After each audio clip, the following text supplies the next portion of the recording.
Okay.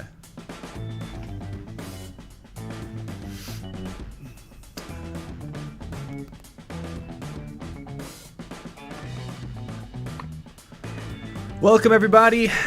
Welcome to the stream. Haven't done one of these in weeks. Weeks.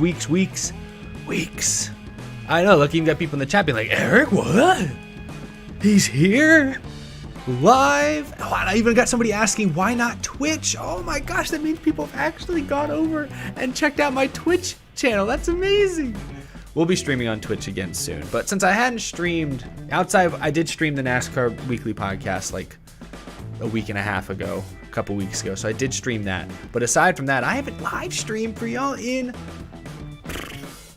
like over a month. At least like a real like sit down, catch up, what's going on type live stream. Figured we'd chat tonight a little bit about whatever y'all want to talk about. I don't have like any huge now. My theme song's already over that soon. Oh man. I don't have any like major announcements or anything necessarily to make. But I figured we'd chat it up a little bit. How's everybody doing? Good to see you all here in the chat. Glad y'all are still around. We've got Justice for Maddie D trending. Eric, did you get a haircut? I did actually. I got my hair cut a little bit shorter. Thank you for noticing. The famous Eric stream, yes. It has been a hot minute. That is true. We've got Kyle Larson in the chat declaring that he's going to win the championship. So there you go. Already off to a great start. Off to a fantastic start. No, I'm not shaving my beard. Not anytime soon.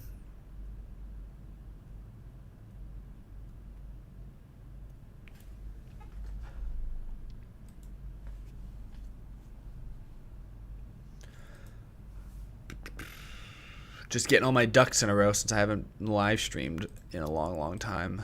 Okay, all right. I do have a couple things. Okay, I do have a couple things to sort of, not really announce, but to talk about.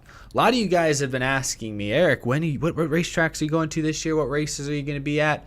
And, you know, I've been to a few. I've been to Circuit of the Americas this year. I was in Nashville for the Nashville Super Speedway debut.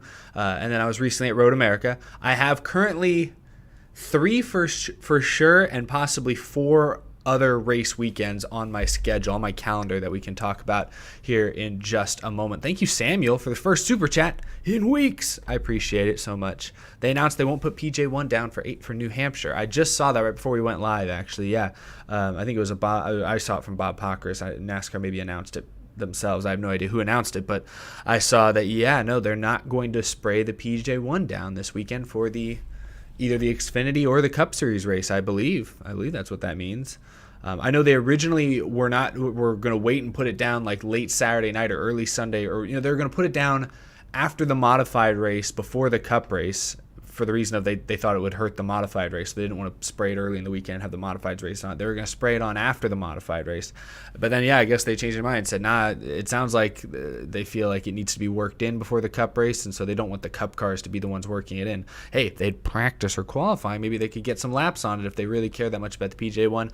New Hampshire, PJ1, no PJ1. I think it's going to be a very average race regardless. I think it's tough to pass. It's very flat, but you know, I think even without the PJ1, there will still be a couple grooves of racing. The PJ1 widened the groove a lot at New Hampshire the last year or two they'd been using it. It like had like, you know, New Hampshire's weird. There's like right down along the white line, like right along almost the apron. Then there's sort of this like no man's land middle lane. And then when they had the PJ1 in the outside, it was that third lane that had a lot of, you know, fast cars. That was like a lane people used. So now that there's no PJ1, I wonder if that no man's land lane is going to become a groove at some point in the race. I have no idea, but pretty surprising. Thank you, Scrapyard. Always good to see you. Thoughts and prayers to family and friends of Monster Jam veteran Scott Hartsock. I have not heard the news. What happened to Scott? Is that I don't follow Monster Jam at all, so I'm looking this up now. Scott Hartsock. Oh my gosh, cannot type.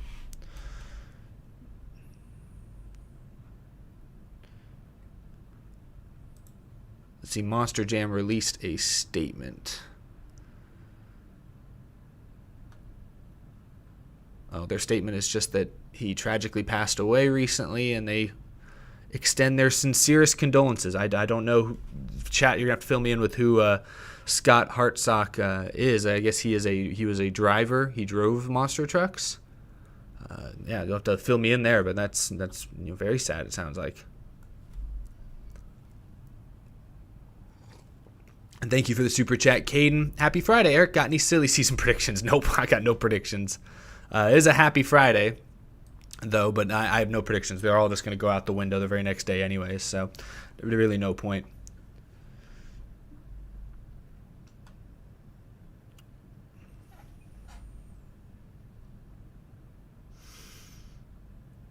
Like, I will say, I didn't talk about it on my show, but I heard about that Harrison Burton was going to the 21 like 2 days before it was announced, or I heard that it was extremely likely, but I didn't want to talk about it at the time because it wasn't 100%, and it sounded kind of surprising. And then you kind of put two and two together. You're like, shared sponsorship.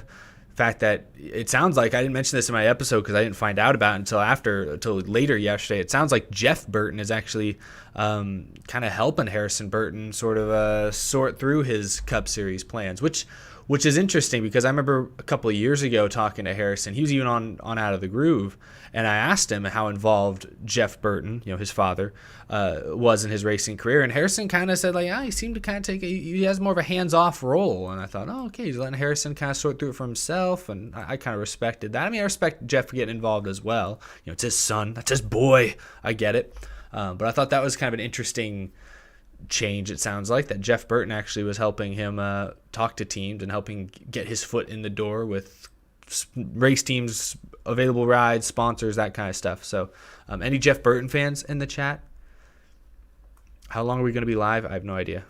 Until I get bored or hungry or both. Probably hungry first. Thank you, Arcane Draconis, for the super chat. I appreciate that. Hot take: Harvick brings four charter to JTG, shares ride with Priest and others. The 10-team shutters. That charter goes to 2311.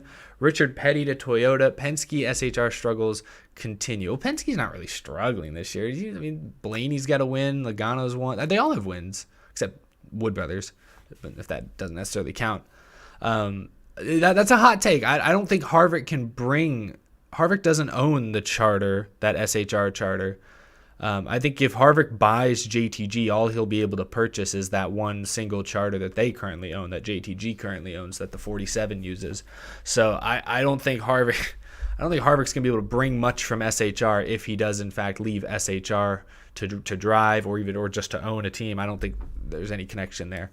Now, as for the 10 car shuttering, I doubt it, but nothing would shock me at this point. The only thing in your hot takes there, Arcane Draconis, that I actually think is possibly very likely is the Richard Petty to Toyota.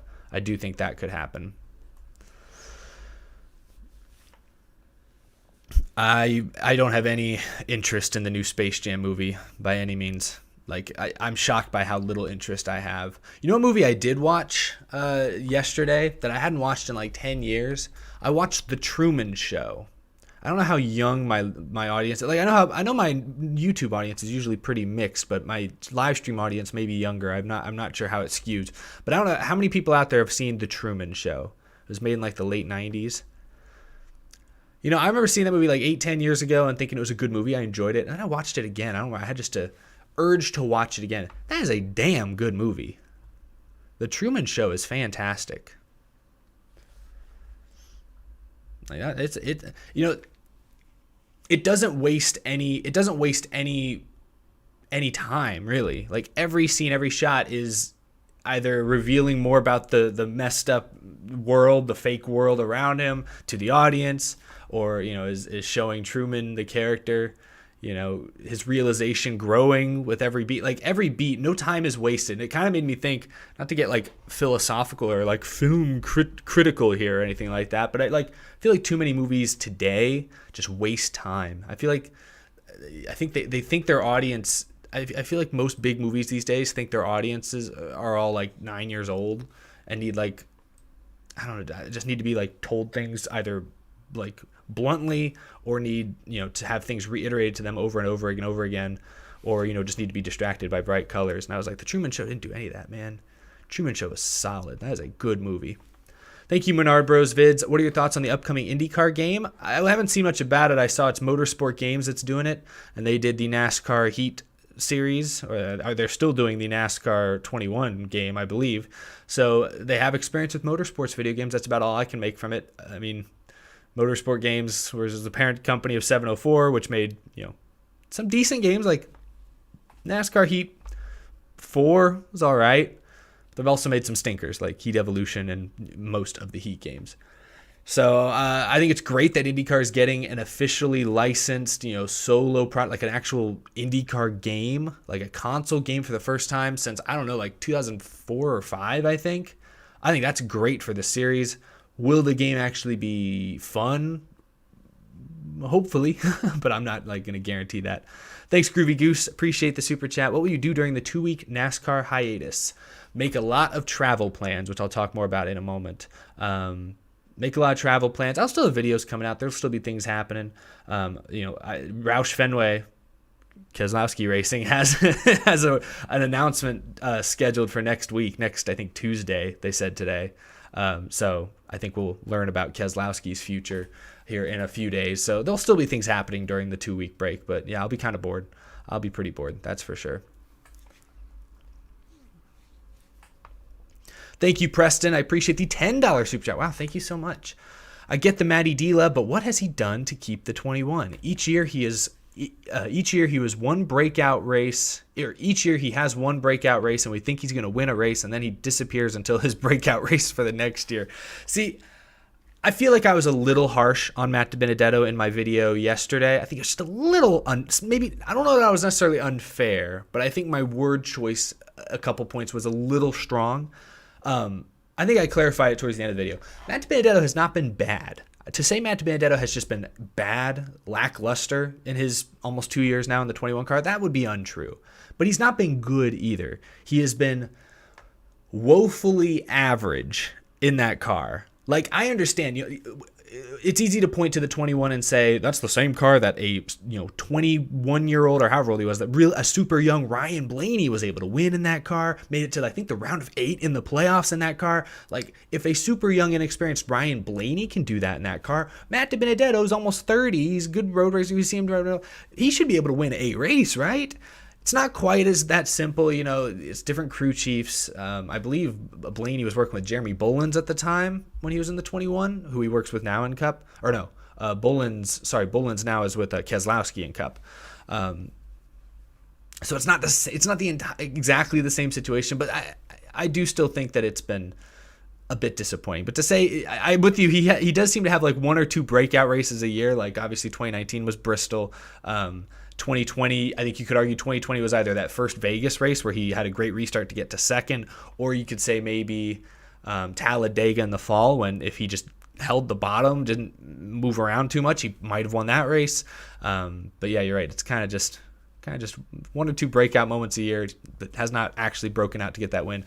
I'm glad many of you have seen The Truman Show. Yeah, it is a good movie. I'm glad at least a few of you guys, I'm a little behind on the chat right now saying that it was a good movie. It's great.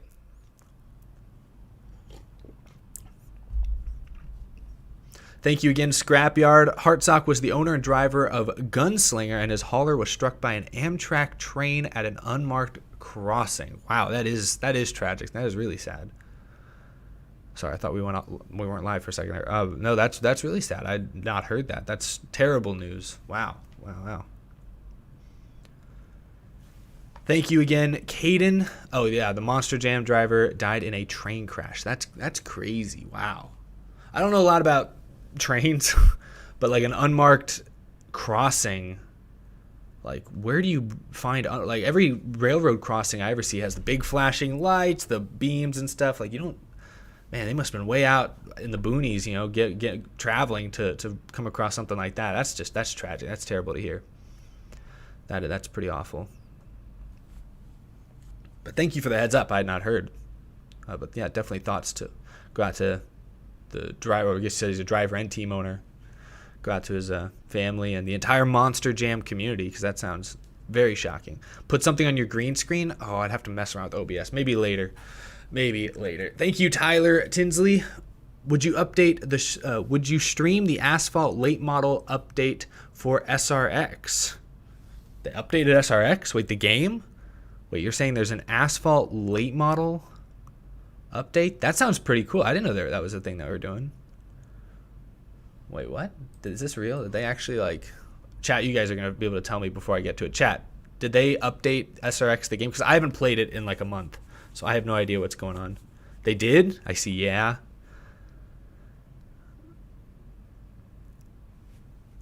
Chat, did they do it? It feels like nobody knows. Nobody knows. Yeah, no, yeah. Oh, it's coming soon. It was announced today. Ooh. Oh, you know, I did see Jeff. Oh, I've played with Jeff Favignano on here before. No, I did see. Didn't he post a video? I caught my eye. I didn't think.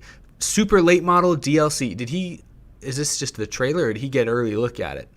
That looks pretty awesome. Okay, I'm looking at it right now. I didn't know they were doing that. That's awesome. Well, then, yes, I will have to play SRX the game again. I should have probably been playing that tonight in honor of the final race of their inaugural season, but I'll stream that next week probably. That'll be something we do whenever the late model DLC comes out, for sure. We'll definitely be streaming it then.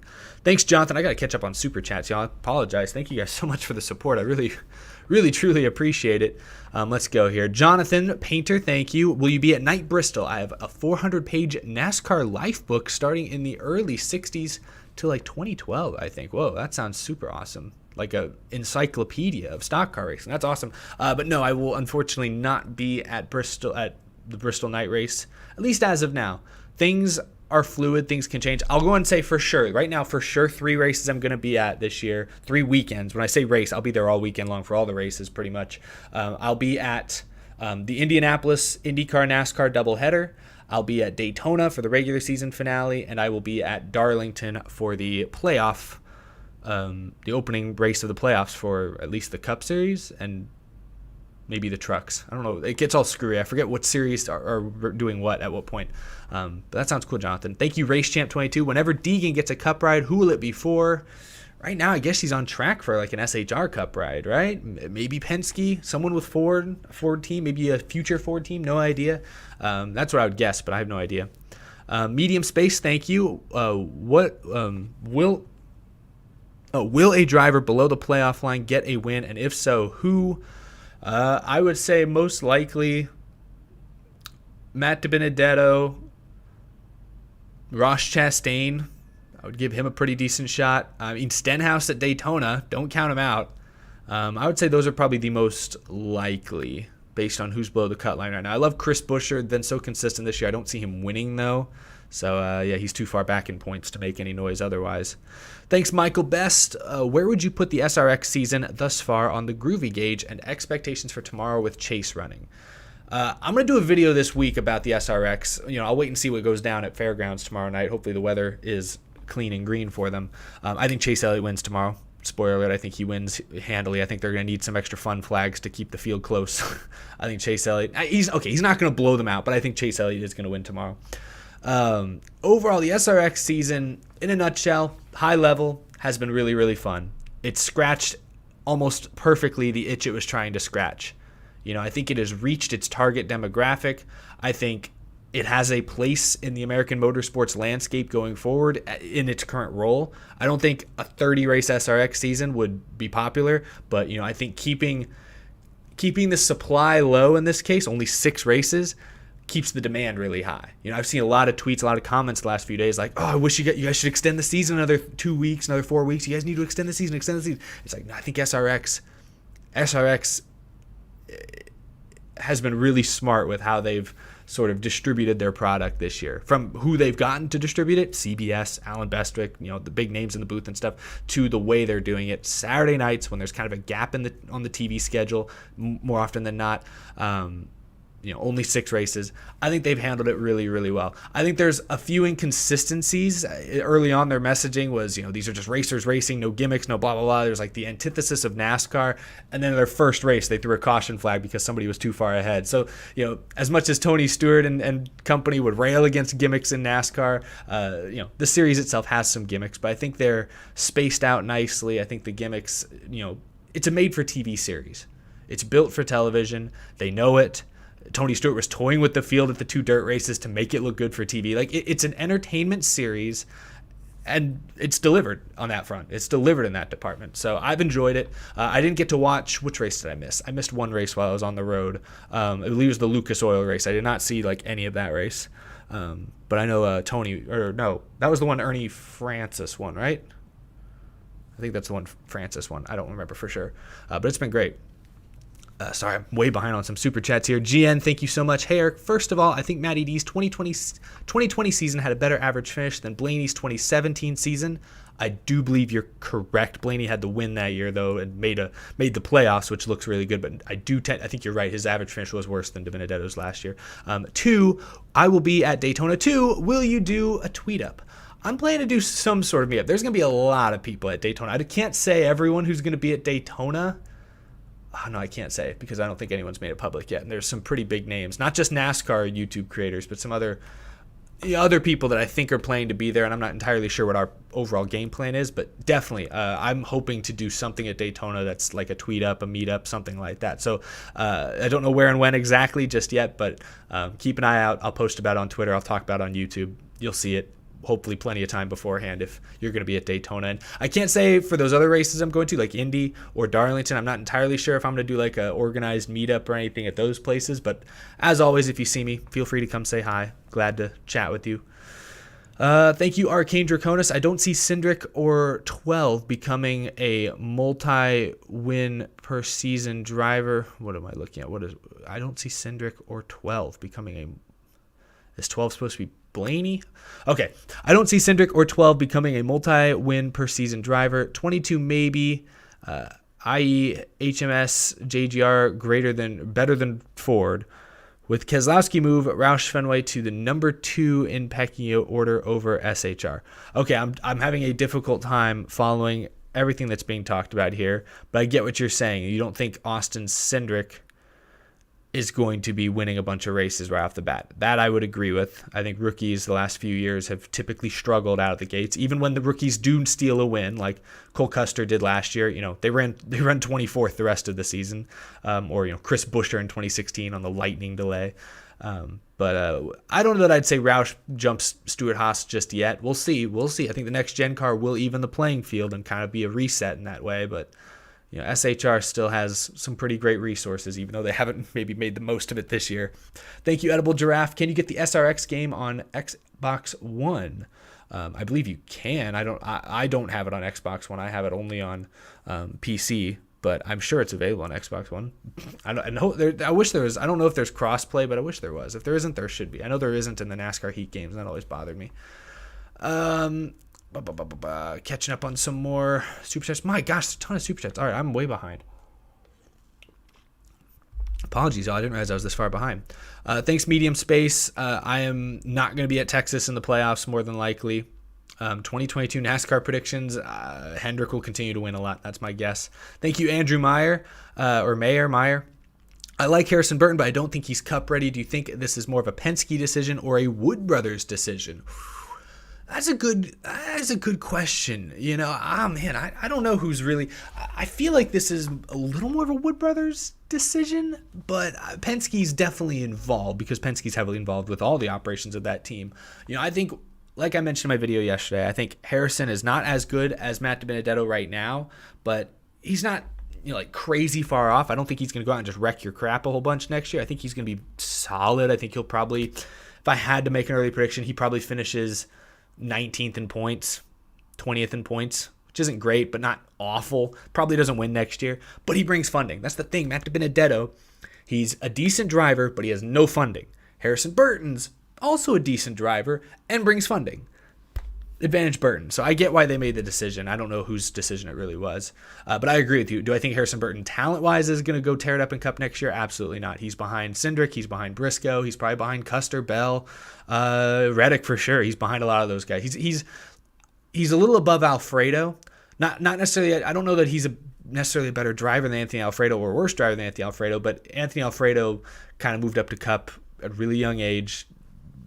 I don't think Alfredo was completely ready for Cup this year. He has not done bad. He's done perfectly adequate in that car. But that's kind of where I'd put Burton, is somewhere in that range. Thank you, Jasmine Howard. I appreciate it. Just want to give a huge shout out to Carson Hocevar. He's been running super consistently this year and could make a decent run in the playoffs. He's in the top 10 in points, I believe. Let me see. Truck Series standings. I should have this stuff like saved on my desktop so I don't have to type it in. Isn't he like 9th in points? Yeah, 9th in points, according to Google at least. I don't know how accurate this is.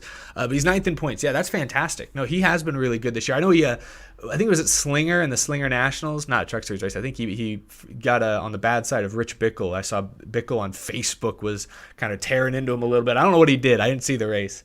But no, Hocevar in trucks has been a pleasant surprise this year for the most part. Thank you, Medium Space. 2021 playoff predictions. Yeah, I think Hendrick could easily get to. Hendrick is definitely going to get at least 2 cars in the championship 4 at this rate. They could get 3 if they're lucky. 2021 playoff predictions. I think people are sleeping a little bit on Kurt Busch.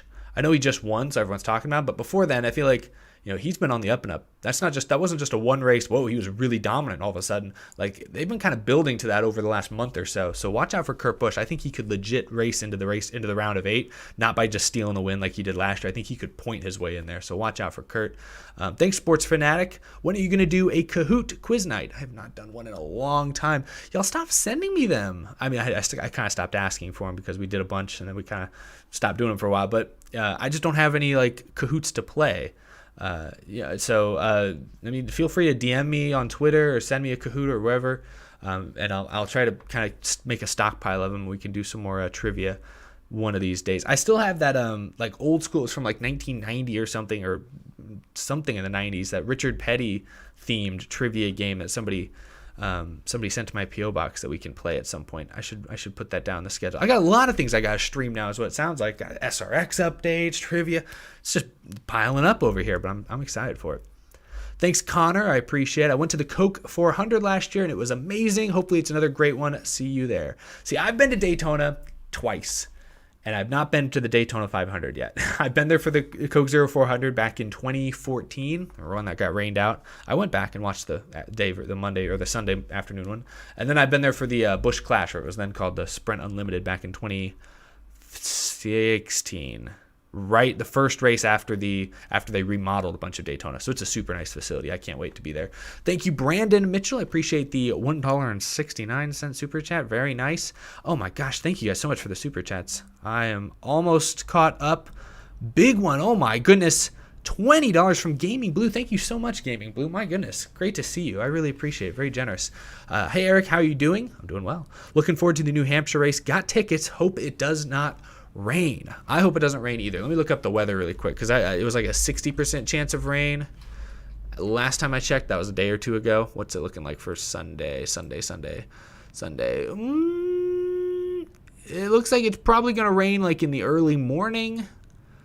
But it looks like by like 9 a.m., 10 a.m., it's like a 40 to 50% chance of rain all day long. So you might get some delays, but this looks promising. Like they'll get it in, or at least get most of the race in.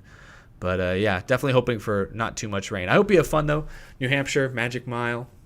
Seems like a cool track, even though I've never been. But I hope it's a good show. Hope you enjoy it, Gaming Blue. Thanks for the super chat.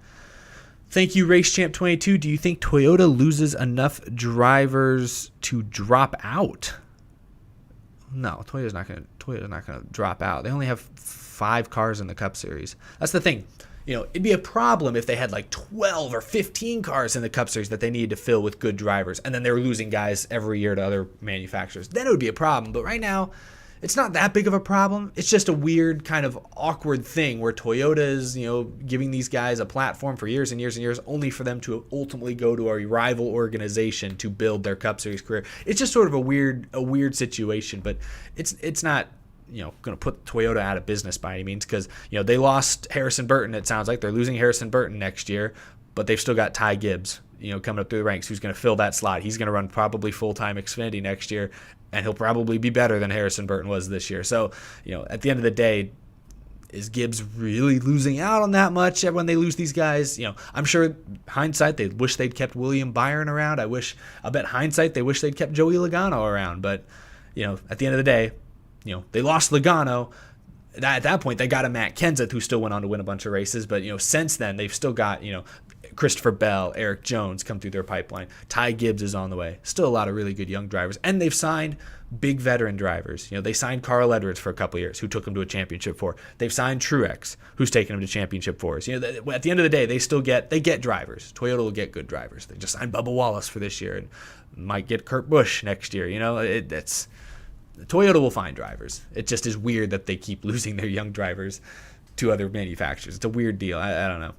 Thanks, Xavier Castro, for the 10. I appreciate that. Hey, Eric, one important question. One, is it just me, or is NASCAR getting more popular? Netflix deal, USA documentary, music videos, and if it is, who's really leading the field when it comes to that? Bubba? I think Bubba Wallace helps a lot. I do think Bubba Wallace has been instrumental. I mean, the Netflix documentary that's being made, it is Netflix, right? Netflix that's making a documentary about Bubba Wallace. That's a big deal. That's Bubba Wallace, obviously. Some of the music video stuff, I can't always tell how much of it is organic. There's that Post Malone music video from a couple weeks ago that Hamlin and Bubba Wallace are both in. I'm sorry, I don't think Post Malone woke up and said, you know what I want to do? I want this next music video to be all NASCAR themed. Let's go get NASCAR guys. Let's go do it. I have a feeling it was more of a, NASCAR and their marketing team were like, hey, Post Malone, you want to do a NASCAR music video? We got 2311 over here. It'll be great. I feel like NASCAR instigated, that's good. That's, I think, marketing budget well spent, But I think you're right. NASCAR is becoming a little more mainstream. I think NASCAR is the narrative around NASCAR is changing a little bit. I think NASCAR today is cooler than it was 8 years ago. I don't think it's much cooler. I think if you walk down the street in your big Bass Pro Shops Martin Truex Jr. shirt and Napa Auto Parts Chase Elliott hat flipped around backwards, I think you're still going to look kind of strange if you do that in the grocery store. Believe me, I've done that in the grocery store, and I know I look very, very strange. But I think you're right. NASCAR is, some of it through brute force, like NASCAR is forcing the issue, but other ways it is natural, I think. Like the Netflix thing with Bubba, I think that was probably a little more natural. I think that in those avenues, they are, I think, getting back into the mainstream a bit. I think Bubba Wallace has been a leading factor there, and then I think NASCAR themselves have been pushing really hard, and I think it's going well. How's it going, y'all? What's your opinion of Chris Buescher? I like Chris Buescher. I think he's a solid driver. All right, a few more super chats to catch up on. Thank you, Irvin. Good to see you. I just catched up on the replay of SRX at Slinger on YouTube. 2 things. 1, don't piss off Paul Tracy. And 2, can't believe it's already over this weekend at Nashville. Yeah, the Slinger race was fantastic. I had high hopes for that race, when they first announced it, months ago. I had high hopes for that race, and it delivered in every way. That was, the battle for the lead. That race the feature was 150 laps. And I think they spent about 80 laps at least, maybe more, maybe closer to 100 laps side by side for the lead with both lanes working. That's what I love about Slinger. When I went to Slinger in 2019, you could see with the super late models racing out, you could see that the outside lane and the inside lane were pretty even. And depending on how your car was handling at any given point, how you'd save tires, you could make either lane work potentially. And so I was hoping that would translate into the SRX race, and it absolutely did. That was so fun to see Stewart going up against 17-year-old, was it Luke Fenhouse? You had Marco Andretti up there, Ernie Francis, Bobby Labonte, Biffle was up there, Deegan and Paul Tracy screwing around. I don't know, Paul Tracy, I haven't kept up with the Deegan-Paul Tracy drama. Paul Tracy chopped her at one point. He dumped somebody, I thought, earlier in the race. So I thought he deserved getting dumped at the end there, but, there's a lot of take, no give, that's for sure. Thanks, Medium Space. I don't know of any update on Ty Dillon. Priest or Junior Motorsports. If Ryan Priest goes to JRM, that would be huge, I guess. I wouldn't expect it, but that'd be cool. Ty Dillon, he's still, I guess, doing some races for Gaunt Brothers this year. Going to run 25th every now and then, unless he does the super. If he's racing Daytona and Talladega, he has a shot. But I don't know what Ty Dillon's. I feel like Ty Dillon's probably never going to have a competitive full-time ride in at least the top 2 series of NASCAR. Thank you, Scrapyard. I got to go to the All-Star race this year, so I can cross that off my bucket list. That's awesome. Did you enjoy the Sammy Hagar pace laps performance? That's all anyone was talking about afterwards was Sammy Hagar and I can't drive 55. I thought it was at least unique. I thought it was kind of fun. A lot of people seem to hate it. So where did you fall on that, Scrapyard? Let me know. Evan, thank you so much. Evan Thomas. Hey, Eric, I have tickets to go to Michigan Speedway, and it will be my first time going to a NASCAR track. Heck yeah, that's exciting. I hope you have fun. I hope it's a good time. Michigan's a wild, wild track. I've not been personally, but watching on TV for many, many years, the wide sweeping front straightaway. With this package especially, you will see 4 and 5 wide almost every restart. Sometimes even 10 laps after restart, you'll see 3 and 4 wide. The runs down the straightaways are crazy. The speeds aren't as high as they once were. Now, if you're there for the whole weekend, and I don't know who else is Xfinity racing with them. I'm not sure if they are, but if Xfinity is racing, they'll actually probably carry a little more speed into the corner than the Cup cars do. So you might see close to 200 miles an hour. Either way, you'll see fast, high speeds, and a lot of side-by-side action. That'll be a good time. Hope you enjoy it. Thank you, Speed Demon. You think you'll play Heat 5 in pubs again? No, probably not. I don't think so. I haven't touched Heat 5 in months. When NASCAR 21 comes out, oh yeah, I'll get that. And I plan on playing that. So... For sure. And if I stream SRX here in the next few days, we'll do some pubs there if anyone still has the SRX game and are ready to play it. Thank you, Bush Brothers fan, for the $1. I really appreciate it. So I'm catching up now. Yeah, the Slinger race was so fun. That was such a good race. Really good race.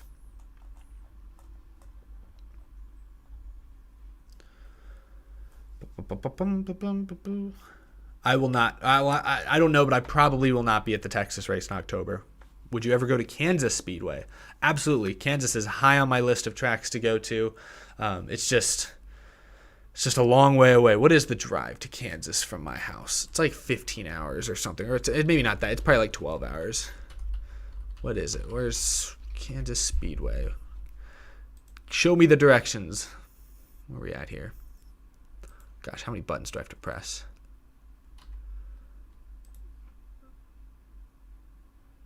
Okay, it's about 11 and a half hours. Yeah, it's just kind of a long way. But I'd love to go. I've actually never been to Oklahoma. Can you guys believe that? I've lived in Texas my whole life, most of my whole life. And Oklahoma is like our biggest border, like up to the north. And I've never been to Oklahoma.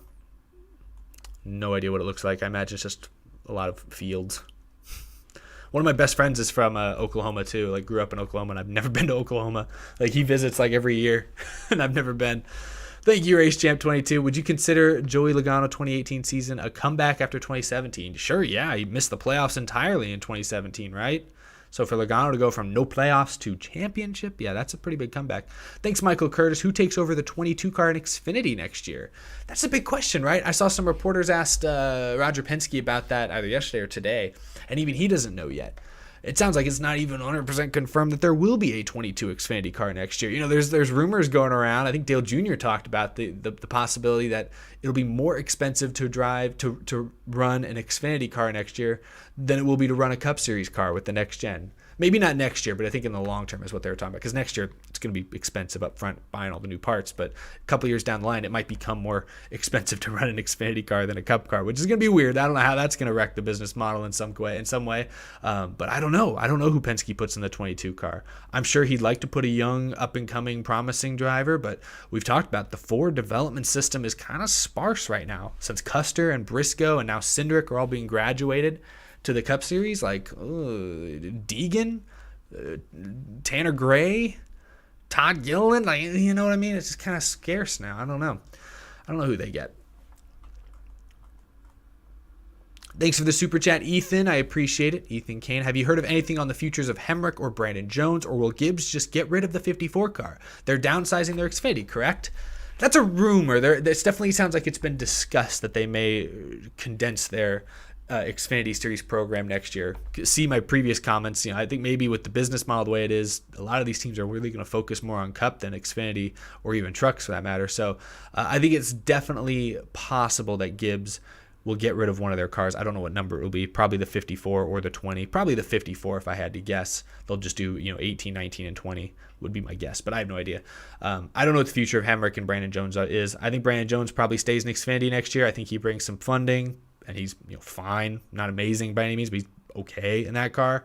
And then as far as Hemrick, he's a weird one because he brings some funding, it looks like, but he's also like 30 years old, I think now. So he's not really a prospect. I don't know what the end game is there with Hemrick. Are they just going to let him ride in that car for years if he wants and he has funding? Like, what are they going to do with Hemrick in that car? I have no idea. So I really don't know. But you are correct in assuming that they are considering shrinking their Xfinity program a little bit. I don't know what the final verdict will be, though. Thank you, Jar Jar Binks. Appreciate the super chat. Glad you're having fun booing Kevin Harvick on Sundays. That's amazing. Max the Cool 456, thank you. Hey Eric, it's Max again. Hi Max. Yeah, I'm gonna change what I said earlier this season. Bell will make the playoffs, not the championship, but he already won a race. Oh, that's right, Max. You were so sure that Bell wasn't making the playoffs this year. Hey, I don't even remember what I had picked. I'll have to go back and look. We're getting close to that time of the year. I got to go back and look at my preseason playoff predictions and see how far off I was. I feel like I've been pretty accurate. A few wrenches like McDowell winning. Obviously, nobody saw that one coming. Yeah, I don't know if I had Bell in the playoffs. I probably had him on the cut line or very close. I think I had him in, though. I think I did have Bell making it in.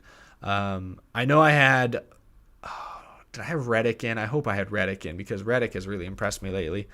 All right, let's catch back up. Appreciate all these super chats, y'all. Really, really do appreciate it. And yes, I saw somebody asked earlier if that's from Stenhouse's Sonoma car. Yes, here, I'll show you really quick. It has damage on it on the right front from where he spun out and got, I can't remember if he got into like the tire barrier a little bit. Let me show you.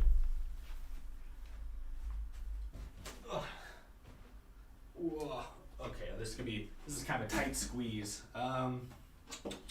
Let's see. Can you guys even see that? Can you see the little bit of scuffs and damage? Is that the right side? Yeah, it's over there. Yeah, it's a little bit scratched up. Anyway. Let's put it back. Oh man, I'm going to destroy my studio one of these days. Alright, that's roughly in the right spot. I'll move it later. But yeah, I hope you guys could see that. I don't know if it's not that much damage. Mostly the damage is on the rear of the car. So, he only got a little bit of damage on the right front, which is why I got the bumper because it looked like it was in pretty good condition. And I love the Sunny D car. All right. Oh my gosh, we have so many super chats. Guys, I really do appreciate it. Thank you so much for the support. You guys are really incredible. Thank you, Movement. Will you be going to Road America next year? It's too early to say. It is really far out of my way, but I'd like to. If enough people that I know are going, or if there's a special occasion. It'll be 4th of July probably again. I'd like to. I'll definitely go back sometime soon, especially if they keep that date. But I don't know about next year. It's just too early to say. Thanks, Medium Space. Oh, man. It's Medium Space. You always like to jam 4 questions into one super chat. I have to kind of just pick and choose. What new teams will get wins next year? I don't think GMS will win, assuming they even race. I don't know about Trackhouse. I'd love to see Trackhouse win a race next year, but I don't know. They've been close. I think they have a really realistic shot, but I don't know that I'd bet on it. I think 2311, if they get Kurt Busch, will win next year for sure. What are the other new teams? Colleague. I think Colleague has a real shot with Allmendinger focusing in on the road courses, and then Justin Haley full time, and whoever else they get in those cars. Colleague I think they have a great shot winning next year. That's basically an RCR level car, but with a road course ringer, a road course ace behind the wheel. So no, I think they win. Thank you, Brandon. Have you watched King of the Hill recently? 10 out of 10. I have not watched it recently, but I have seen some King of the Hill in the past. King of the Hill is low-key kind of brilliant. I didn't watch it when it was being created or when it was being made, but I've gone back and watched some of it later. It's a staple. It's a classic. I had a college professor my last semester. I went to film school, and I had a college professor who worked on the first season or 2 seasons of that show. So he had some interesting stories to tell. Thank you, Eddie. Eric, I sent you a Kahoot on Insta. I'm also going to New Hampshire. Well, have fun, Eddie. I hope you have a good time, and I will check that out, and I'll add that to the list perhaps for a future stream. I really appreciate that. Thank you, Scrapyard, again. If you ever jump back into Wreckfest, someone released a track mod pack that includes Talladega, Bristol, Michigan, and Pocono I'll absolutely have to check that out now, Scrapyard. Thank you for the heads up. I got to make a note of all these things. What was it? There's a DLC for the SRX. There's a new mod that I can find for Wreckfest. What else? IndyCar game. So much happening. So much happening. Thank you, Sato Kaiba, the real Dragon Master. Wow, I love the name. Kiba Corp is in discussion with Boo Doo Doo Head Harvick Racing. All right, that's a new one. Boo Doo Doo Head Harvick Racing. That sounds like something like 3-year-old Keelan Harvick would have named his dad's race team. Well, I'm glad that the real Dragon Master does not like Kevin Harvick. That's quite remarkable. Thank you, Ethan. Could the 22 Xfinity return to a driver rotation car? That's what it was before Cindric got there, I believe.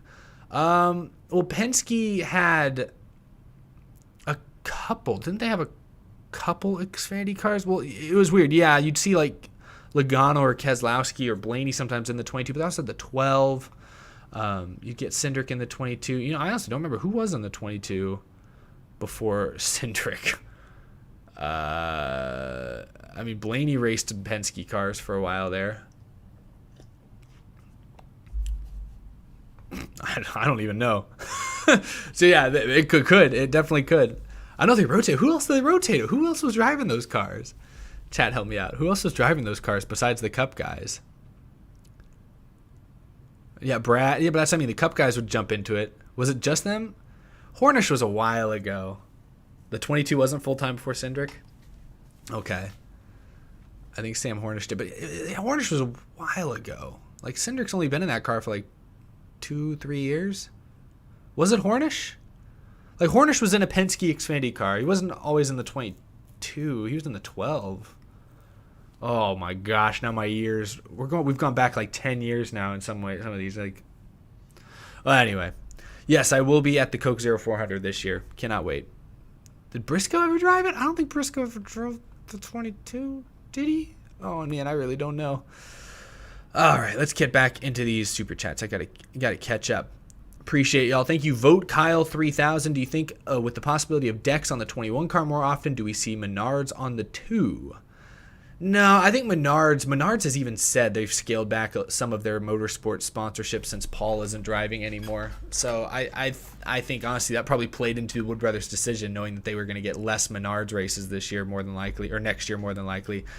Having Dex fill some of those spots, I think, was big for them. So, no, I don't think Menards really goes anywhere else. I think they'll do a few races for Brandon Jones, a few races for Blaney, and a few probably still for Harrison Burton in the 21. We'll see. Thanks, Hot. I appreciate the super chat. No more Cindric at Mid-Ohio. Aw, sad face. You never know. The NASCAR needs a Cup Series track in Ohio. So maybe Mid-Ohio becomes the move one of these days. You never know. You never know.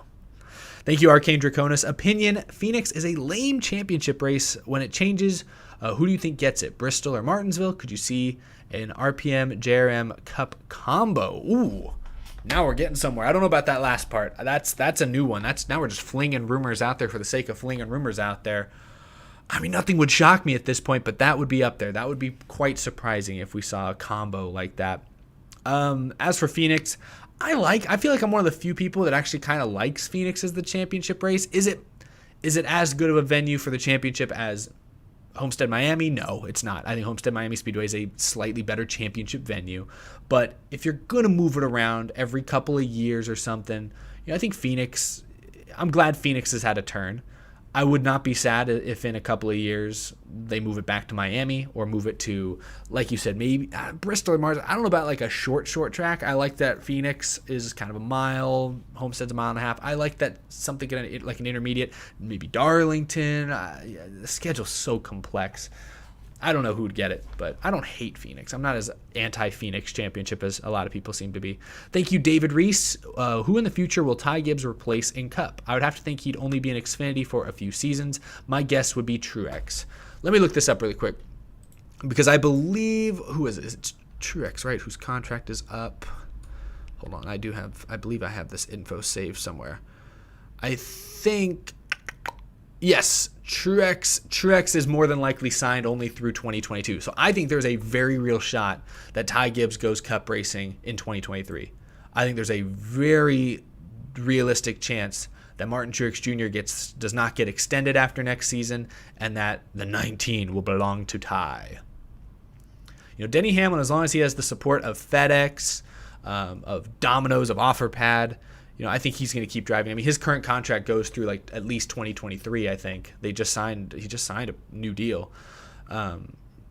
So I think Hamlin will be around for at least 2 or 3 more years, which means I think Truex in 1 year, I think he'll be like 41, 42 years old at that point. I think they'll let him go, kind of like they did Kenseth. They let Kenseth go at 45 for Eric Jones. I think they'll let Truex go at 42 or 43. How old is Martin Truex Jr.? Martin Truex Jr. age. He's 41 now. He just turned 41, so he'll be 42 at the end of next year. He'll be about to turn 43. So yeah, they'll basically be letting a 43-year-old Truex go in favor of a Ty Gibbs. I think they do it. I would not be shocked, but we'll see. If Ty Gibbs can't land a sponsor, that's the thing. Ty Gibbs, he's the owner's grandson, blah, blah, blah, but he doesn't have a major committed sponsor. I mean, his Monster is paying him some money, I guess, but he needs a sponsor first. That makes the decision a lot easier. Thank you, a random human, for the $5 Canadian. Should NASCAR make a road course the championship race? I'm not there yet. I think we're heading down that road. Some people joke, like on our podcast, Jarrett, the Iceberg, will joke with me. I don't know if he does it on the air or off the air, but he'll joke with me like, NASCAR is going to make Daytona the championship race. Just you wait. It'll happen one of these years. Daytona will be the championship race. And he's just kind of trolling. He's trolling, I think. But I'm like, nah. But part of him, I think, is serious. No, I don't think that's happening. However, I do think we're kind of working down that path of a road course being the championship race. I wouldn't be shocked if the Roval or Road America becomes the championship race, or Watkins Glen. That would not surprise me. A super speedway is the championship race would shock me. I don't think that's happening. But a road course, one of these days. Thank you, Arcane Draconis. Faces on cars are a joke unless it's Eric's beard. Well, thank you. My little thin, not always fully complete beard mustache combo. I appreciate that. I think I was on the podcast this week. I commented that I feel like the face cars are never going to be as creative as the original, not necessarily the original, but as the Corey LaJoie Old Spice car, because I definitely believe that. The Corey LaJoie Old Spice car was brilliant, and I feel like a lot of teams like OfferPad this weekend have tried to replicate, and it's never going to capture that same magic. I just don't think it ever will. Maybe I'll be proven wrong one of these days. Thanks, Freddie Martinez. I appreciate it. Part 1. Oh, man, this is a two-parter. Is Harvick in trouble to make it in? He's running well, but a bad race and a new driver or 2 winning could knock him out of the playoffs. There's a lot of ifs there. If 2 new drivers win, drivers like outside the top 16 win, then sure, yeah, then Harvick only is like 30 or 40 points above the cut line. But even then, so say shockingly 2 drivers below the cut line win in these closing races, Harvick still has like a 30 or 40 point cushion. So I think Harvick's good. Is he completely locked in, completely safe? No, but I think he's good to go. Thank you, Luke. Why don't you hate Harvick? Hey, I've been hard on Harvick before. I did a whole video like last year criticizing him for that Talladega nonsense in 2015. So I've been hard on Harvick when he deserves it. I'm certainly never been a Kevin Harvick fan, but I don't just hate him the way these memers seem to hate him. Thank you, Daniel. Is Ty Gibbs to the 20 a given? More sponsorship? See, I think sponsorship will definitely help. I would guess he gets a full-time Xfinity ride next year. I don't know if it'll be the 20 or the 54 or what they'll put him in, but I expect Ty Gibbs to be in Xfinity next year full-time. And I think they're hoping a big sponsor comes along. Oh, man, so many super chats, guys. I really appreciate it. Lord Mushy, thank you. Did you see the NASCAR 21 screenshots? Thoughts? I did. I wish I had them on hand. I could pull them up, but you guys have mostly probably all seen them. It looks sharp. Looks clean. You could see the details in the racetrack and the pavement, little grooves, little inconsistency. It looks great.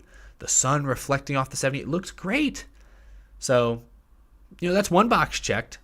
That looked like a next gen. That looked like a PS4, Xbox One, PS5, Xbox Series. That looked like a current gen video game. Whereas all of the Heat series looked like PS3, Xbox 360 games. So check one. Graphics look better. Cool. Happy. Graphics aren't everything, but they do matter. They do matter. All right, Freddie, part 2. If Harvick somehow misses the playoffs, what will be worse? This or missing the Final Four last year after 9 victories? Oh, missing the playoffs is definitely worse than what they did last year. Yeah, last year was shocking. 9 wins, mostly in the regular season, and then being eliminated in the round of 8 by a point, pretty much. Yeah, that was shocking. That was certainly shocking. But they struggled for a few weeks there. They didn't have many good runs outside of that runner-up finish at Kansas.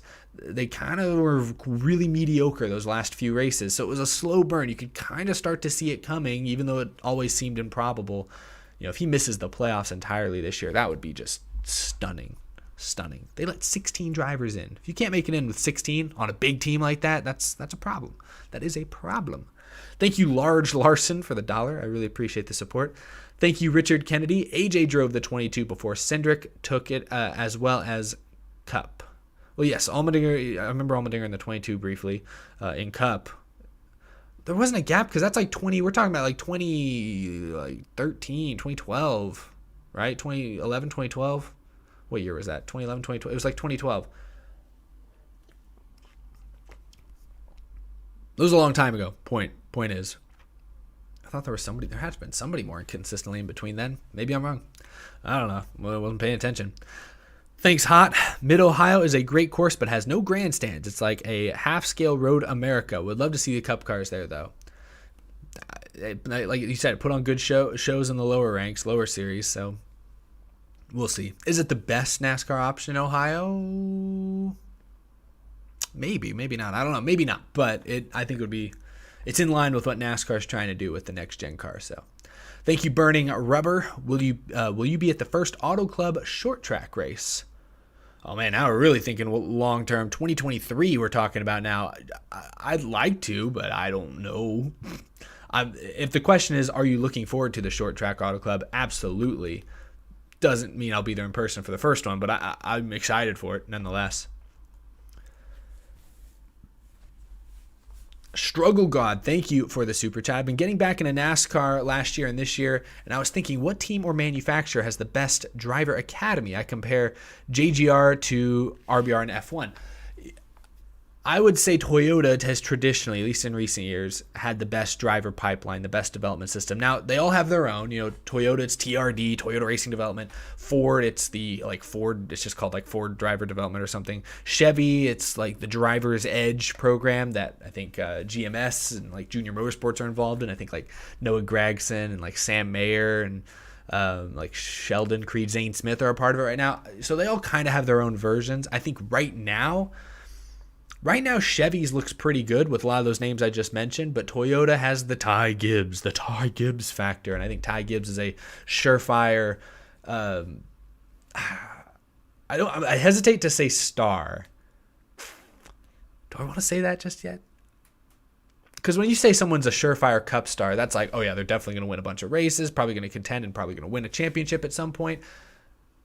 It's early to say that. This dude's 18 years old. I hesitate to say that about really any 18-year-old driver.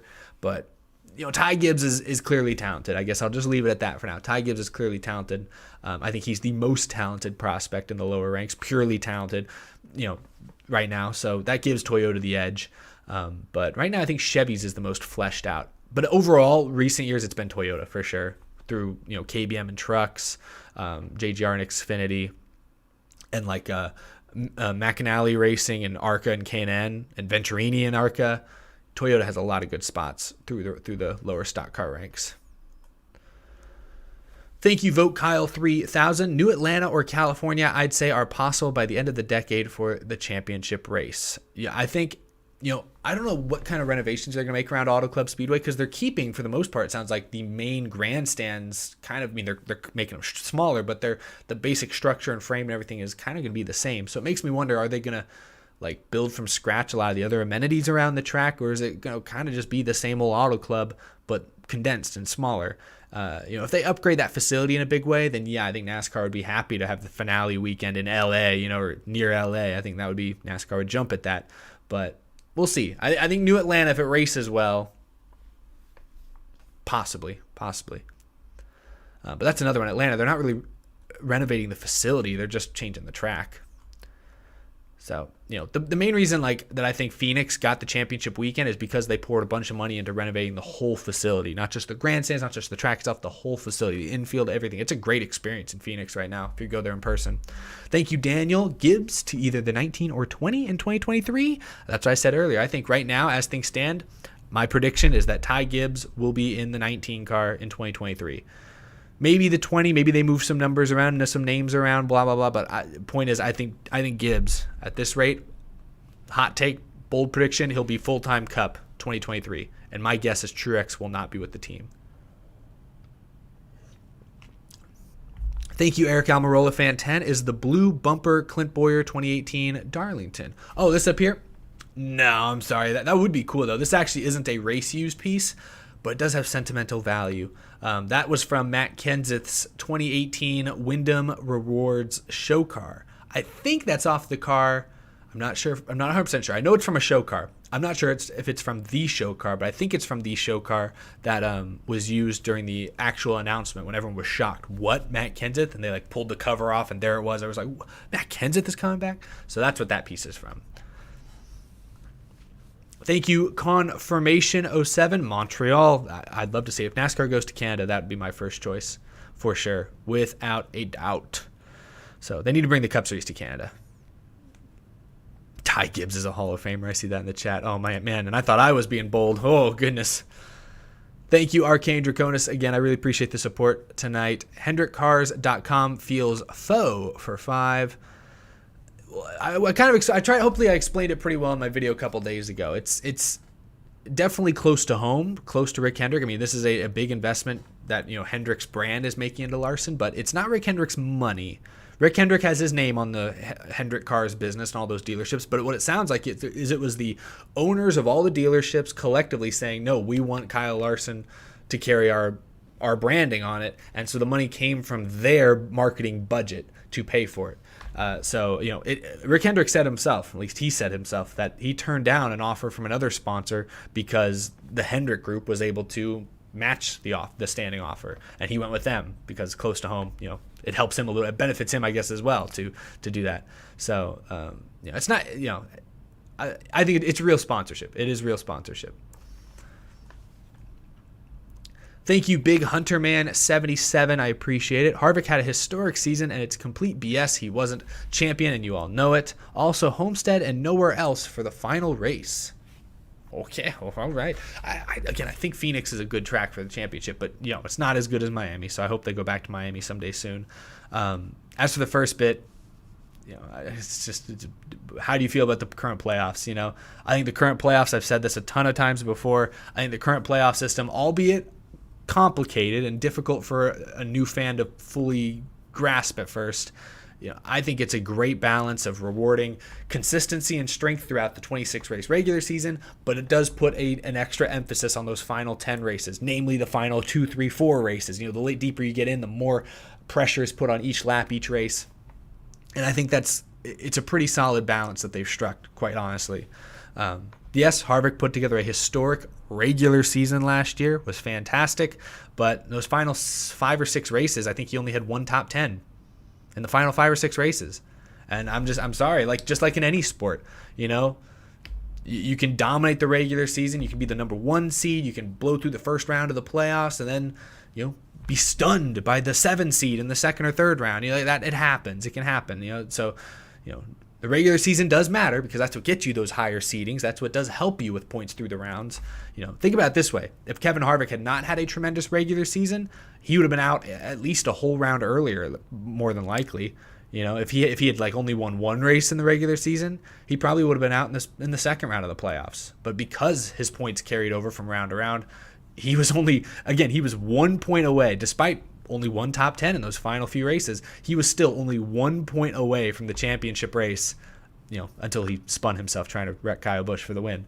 So, sure, we can debate what playoff system is best, but I think the current playoff format is very solid. I've said since the beginning, or not since the beginning, but I've said the last couple of years at least, that the current playoff system is my favorite version, is the best version of the chase / playoffs. You can argue that the 36 race, just every race counts the same. Full season points is better. You can argue that, and I fine. I don't disagree with you necessarily there, but I think of all the chase playoff formats since 2004, what we have right now is the best, and I would defend that with my life. So, I think I finally caught up on Super Chats. Did I? Wait, no.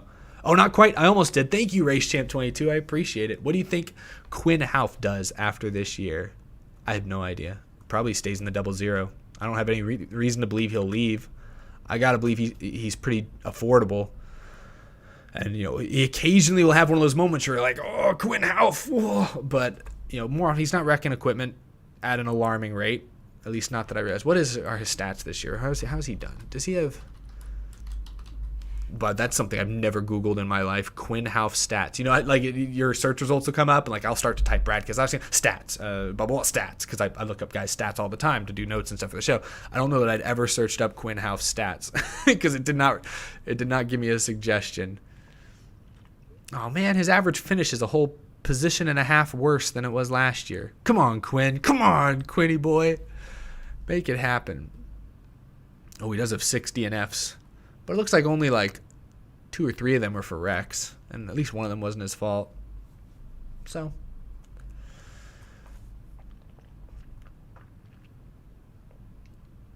I see fingerprints on the silver play button. Is my camera? There definitely are fingerprints. Is my camera that high res? This camera's not good. Like even just went out of focus for a second. This camera is not very good. So I know you're making that up. But yeah, that play button, it's had my grubby fingers all over it. Sometimes I put it in bed next to me. Just leave it under my pillow.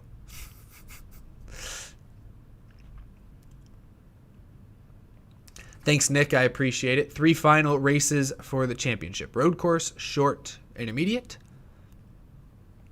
Are you proposing, like, instead of a 1-race finale, like a final round, like 3-race finale?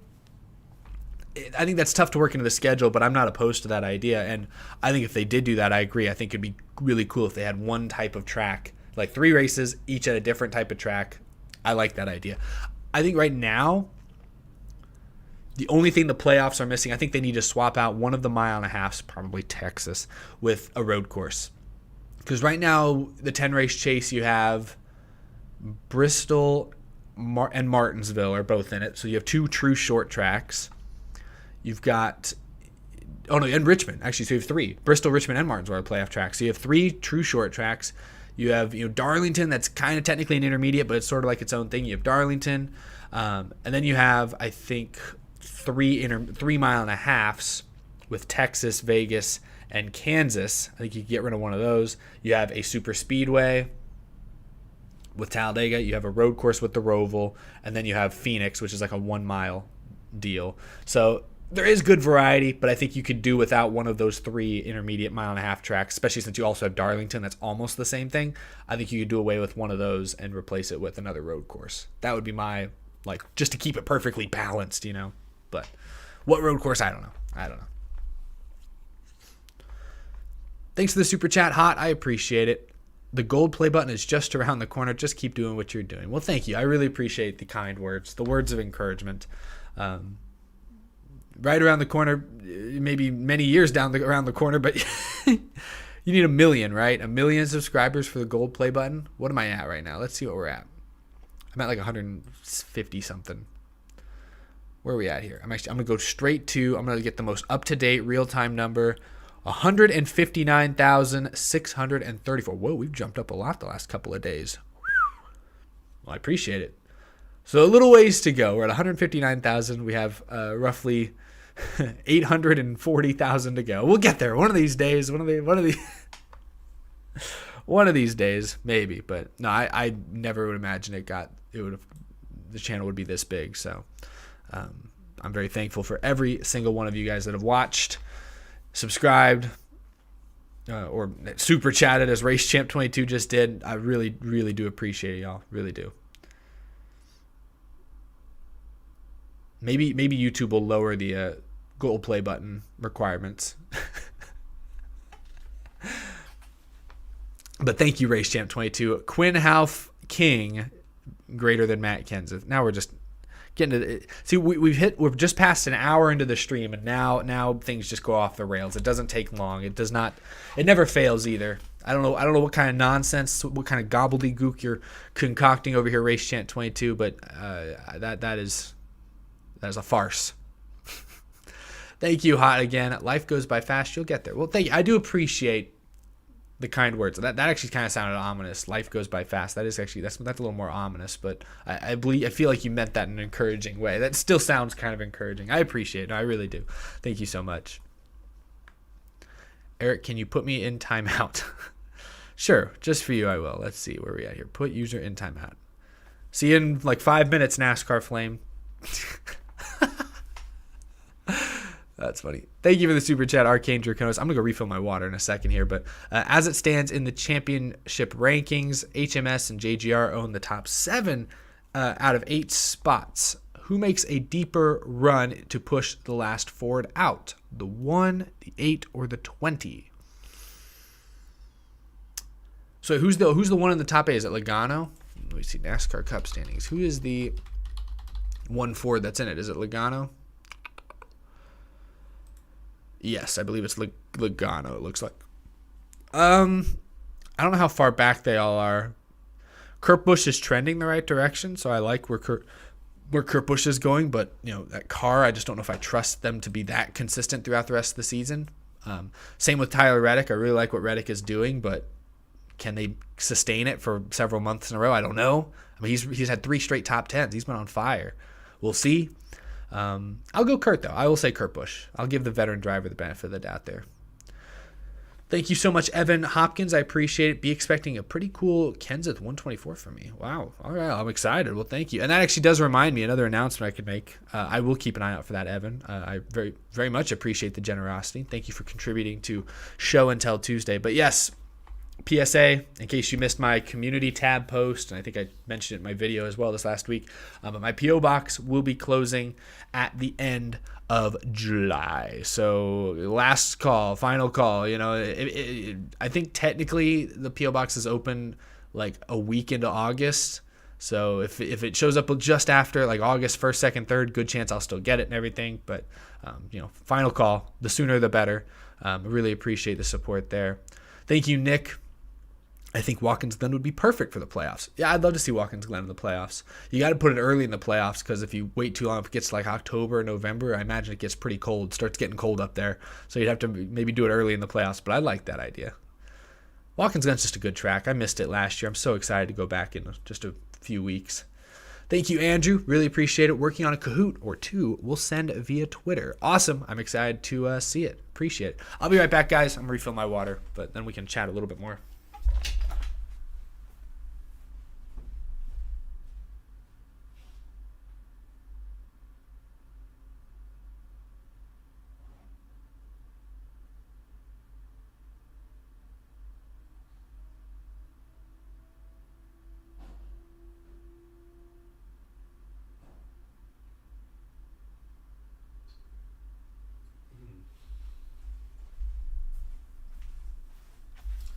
And I'm back, team. Train leave the station without me. Any plans for your Twitch channel? Trying to come up with something more consistent. I've got my hands in a lot of baskets, I guess. Is that a phrase? I'm doing a lot. I got a lot going on, so I'm trying to sort of focus my attention and energy into a couple of the most important things. And so unfortunately Twitch has sort of fallen to the background recently, especially with me traveling so much the last month. But soon I'd like to do some more Twitch stuff.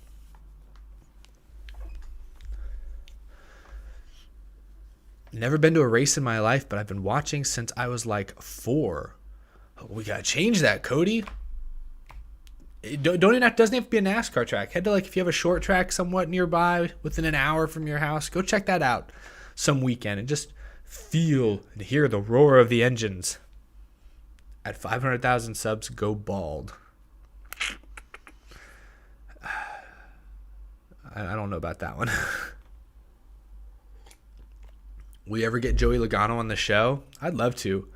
Kind of a hard one to pin down.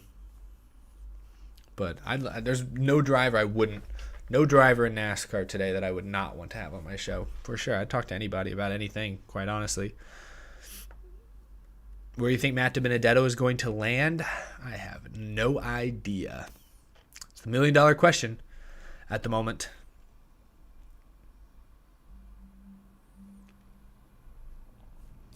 Like, there's just so many unknowns still. There's rumors that Kevin Harvick's going to retire. I don't know how serious that is. There's talks that Eric Jones's future is uncertain. You know, there's still talks that a small Chevy team will switch to Toyota. I think it's probably Petty, but that's uncertain. My goodness. So it's just too hard to predict. What's Eric Almirola going to do? What's going to happen to JTG Doherty? They only got one charter. Is Priest going to go drive for somebody else? Is he not going to drive for anyone? Is he going to go back and race modifieds? Who's going to get that 2311 side? Who's going to get the Trackhouse ride? Is it going to be Chastain? Somebody else? There were some rumors going around. I forget where they started from, but I remember thinking they at least probably had some weight behind them, some truth to them, that there's a third driver not named Ross Chastain or Kurt Busch that Trackhouse was trying to get that was going to shock the world. I was like, well, they're going to get Carl Edwards off his couch to drive that car? I highly doubt it. But at this point, nothing surprises me. Matt Kenseth is back again.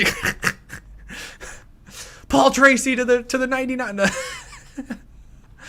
But you know what I mean? It's just so when it comes to Matt DiBenedetto, I feel like dominoes have to fall before I even know what's possible.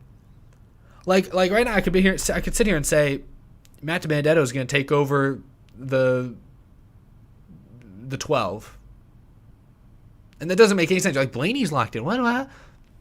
At this point, I don't feel like anyone's safe. He could drive so we go to the 18. Jeez Louise. I don't know. No, those probably won't happen. There's a limit to the craziness, but it's not too far off. Thank you, Freddie. I appreciate it. Hate to say it, but Jones is having an season. What's the future for him? Oh, man, you read my mind, Freddie. I didn't even read your super chat before I started ranting there, but we were just talking about Jones. Staying with Petty, move back into the top-tier team, or down to a lesser one. I think Eric Jones, I think he'd like to stay with Petty because at least it's a stable gig. And, you know, they've had moments this year they look good, but yeah, I agree. They have not been that impressive this year. They've had a lot of parts break, especially.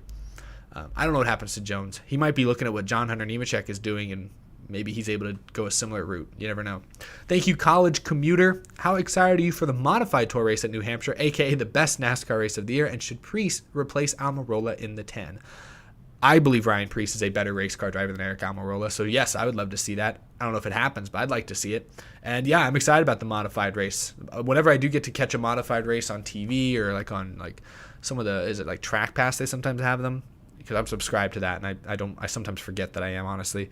But when I watch them, they are fun racing, and New Hampshire I know is that's their community, that's their hub up there. So I'm excited to see that. And whoa, geez, Louise, madness, Bullet Train X7, huh? Oh my, ooh. Talk about what not expecting things. My goodness, thank you, Bullet Train X7. Very generous of you. Very, very generous. Do you think Kurt Busch will go to Trackhouse or 2311? I think he will go to 2311 Racing. That is my guess. And it's not really a guess. That's kind of seems to be the going theory. In fact, I'm not even the first. You know, who was it? I think it was motorsport.com. Like highly respected members of NASCAR media. Have already reported that he's the leading candidate for 23. Nobody's said for sure that he's going to go to 23, but they've at least said that he is the leading candidate. Like it's most likely going to happen. My guess is they got to figure out a couple things. They got to figure out if they're going to have a charter or not. If 2311 Racing cannot secure a charter for that second car, I don't know, maybe Kurt Busch and Monster Energy or whatever other sponsors may be involved, maybe they're a little apprehensive to spend the money to put Kurt Busch in that car if they're not guaranteed a spot into every race. You know, something goes wrong early in the season, something crazy happens and they have to cancel qualifying again for whatever reason, you know, could be in a tough spot. You could miss a race here or there, and that's not good. So I think he'll go to 2311 Racing. But we know Trackhouse has a charter, and they're looking for a driver, and they're talking to Kurt Busch. So, you know, I think it's 23, but it's no guarantee. Absolutely no guarantee. I'm not going bald You absolutely don't have to pay anything. I see most of the comments, although earlier I was a little overwhelmed. But thank you, LW23 Racing, for tuning in. De Benedetto to the 22 and Xfinity. I think if they're going to keep that team around, the Xfinity team around, I think it's going to be for a younger driver that they have some faith in, or that they want to see what they can do. I don't think they bring a veteran driver down to that car. I just don't think it's worth it to Penske. And even De Benedetto said, again, he said this after I put my video out, but I heard him say that, when it comes to going back down to Xfinity or trucks, that does not sound appealing to him. He's reiterated, I'm a Cup Series driver. I believe I will win in the Cup Series. Blah, blah, blah. Okay. I mean, I admire his confidence and his drive and his will, but I also look at what John Hunter Nemechek is doing. He was going nowhere. He was in the Cup Series with Front Row last year, but was going nowhere. But then he got the opportunity to go drive a winning truck, and he's done just that. And now people are talking about John Hunter Nemechek way more than they were 2 years ago, a year ago. So I respect a guy who feels like who understands his worth. Matt De Benedetto is good enough to be a NASCAR Cup Series driver for a decent team.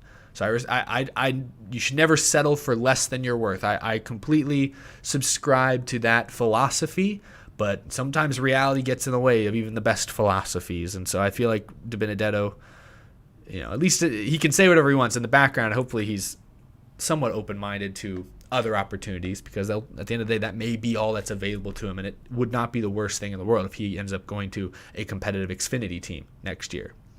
Thanks, Andrew Lake, for the $1. I appreciate that, Andrew. Thank you so much for tuning in.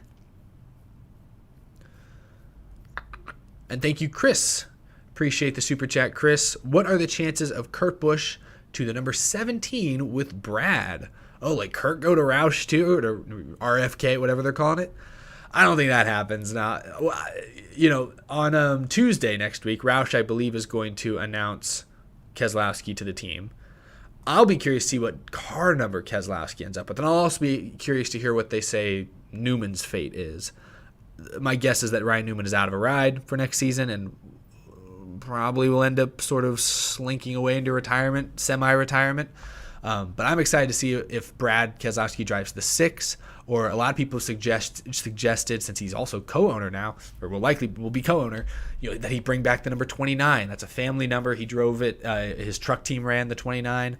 That would be pretty cool if he brings the 29 back. But I don't see Kurt Busch joining Roush. It sounds like Chris Buescher will be there at least through next season. But you never know. Again, nothing would surprise me at this point. Someone said, watch Biffle be the announcement on Tuesday that they're bringing Biffle back. Oh, yeah. Goodness gracious. Brad Keselowski joins RFK in the 69. Thank you, Evan. I appreciate that. 2311, second entry to be number 32 or number 45. Jordan wore 45 for a year with the Bulls. Now, I'm familiar with the Michael Jordan 45 legacy number. I have no idea. Their iRacing team is the 23 and the 32. So that leads me to believe, since the 32 is still available, that they'll probably go with the 32 in Cup. But the 45 would be interesting, and it would be more of a, it would be more Jordan-esque, so I'd probably prefer the 45, but I'll bet it'll be 32. Thanks, Race Champ 22. Spin on the back. Nobody cares. Eric Easton, July 2012. What race was that? What video was that again? That was the old stop. That was one of the old stop motion videos. Was that Watkins Glen? Spin on the back. Nobody cares. Something like that. Isn't that how I said it? I don't remember.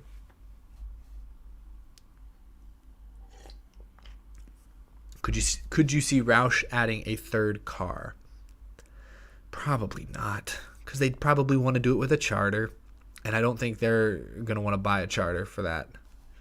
I think Roush is at a good size right now. 2 cars, semi-competitive. At least they always have at least one guy contending for the chase the last couple of years, the playoffs. Gosh, I can't believe I just called it the chase. I don't think they're going to expand. Mark Martin comes back for the 3,000th time. Yeah, there you go. That's the announcement. Now, that would surprise me. That actually would shock me. Thank you, Andrew Lake. Mike Harmon moving team to Cup with Ball Tracy. Yes, just turning into a Mad Lib stream now. Thank you, GN. Eric, are we going to get a live stream with the Richard Petty trivia or that NASCAR fan trivia device in the future? Also, why is the P.O. Box closing? I mentioned the Richard Petty trivia thing. We do need to do that. I need to make a list of all the different things we have to do on stream. I also have this box that somebody sent me recently of old 1993 trading cards. I opened like 2 packs on in my video the other day, but I've got like, I don't know, dozens more of these things to open. Do that on a stream, but I don't know if that'd actually be entertaining. That might be kind of boring.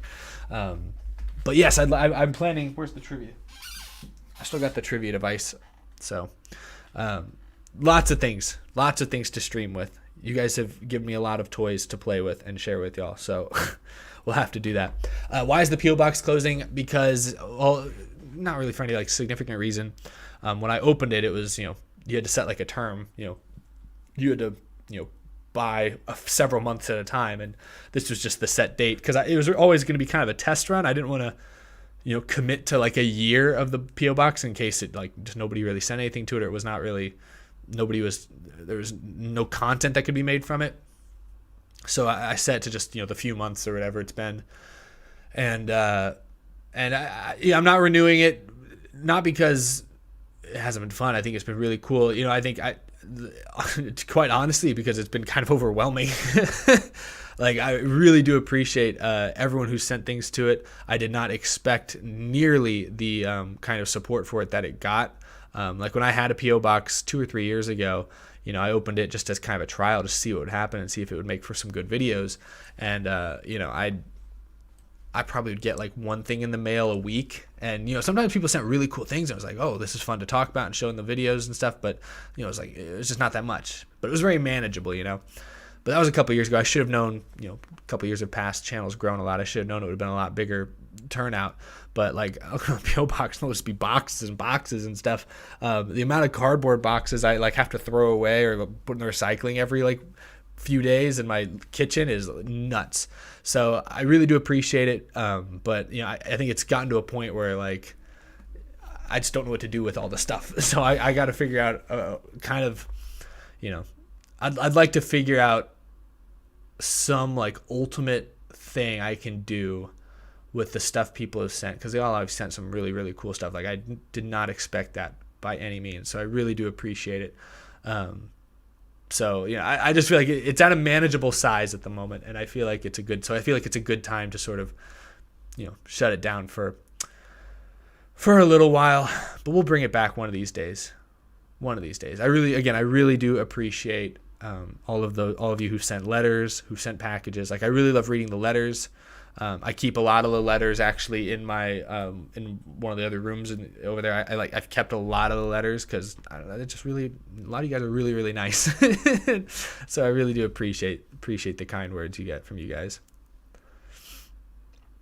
And again, for those just tuning in, the P.O. Box closes at the end of this month. So if you're looking to send something, you have do it now.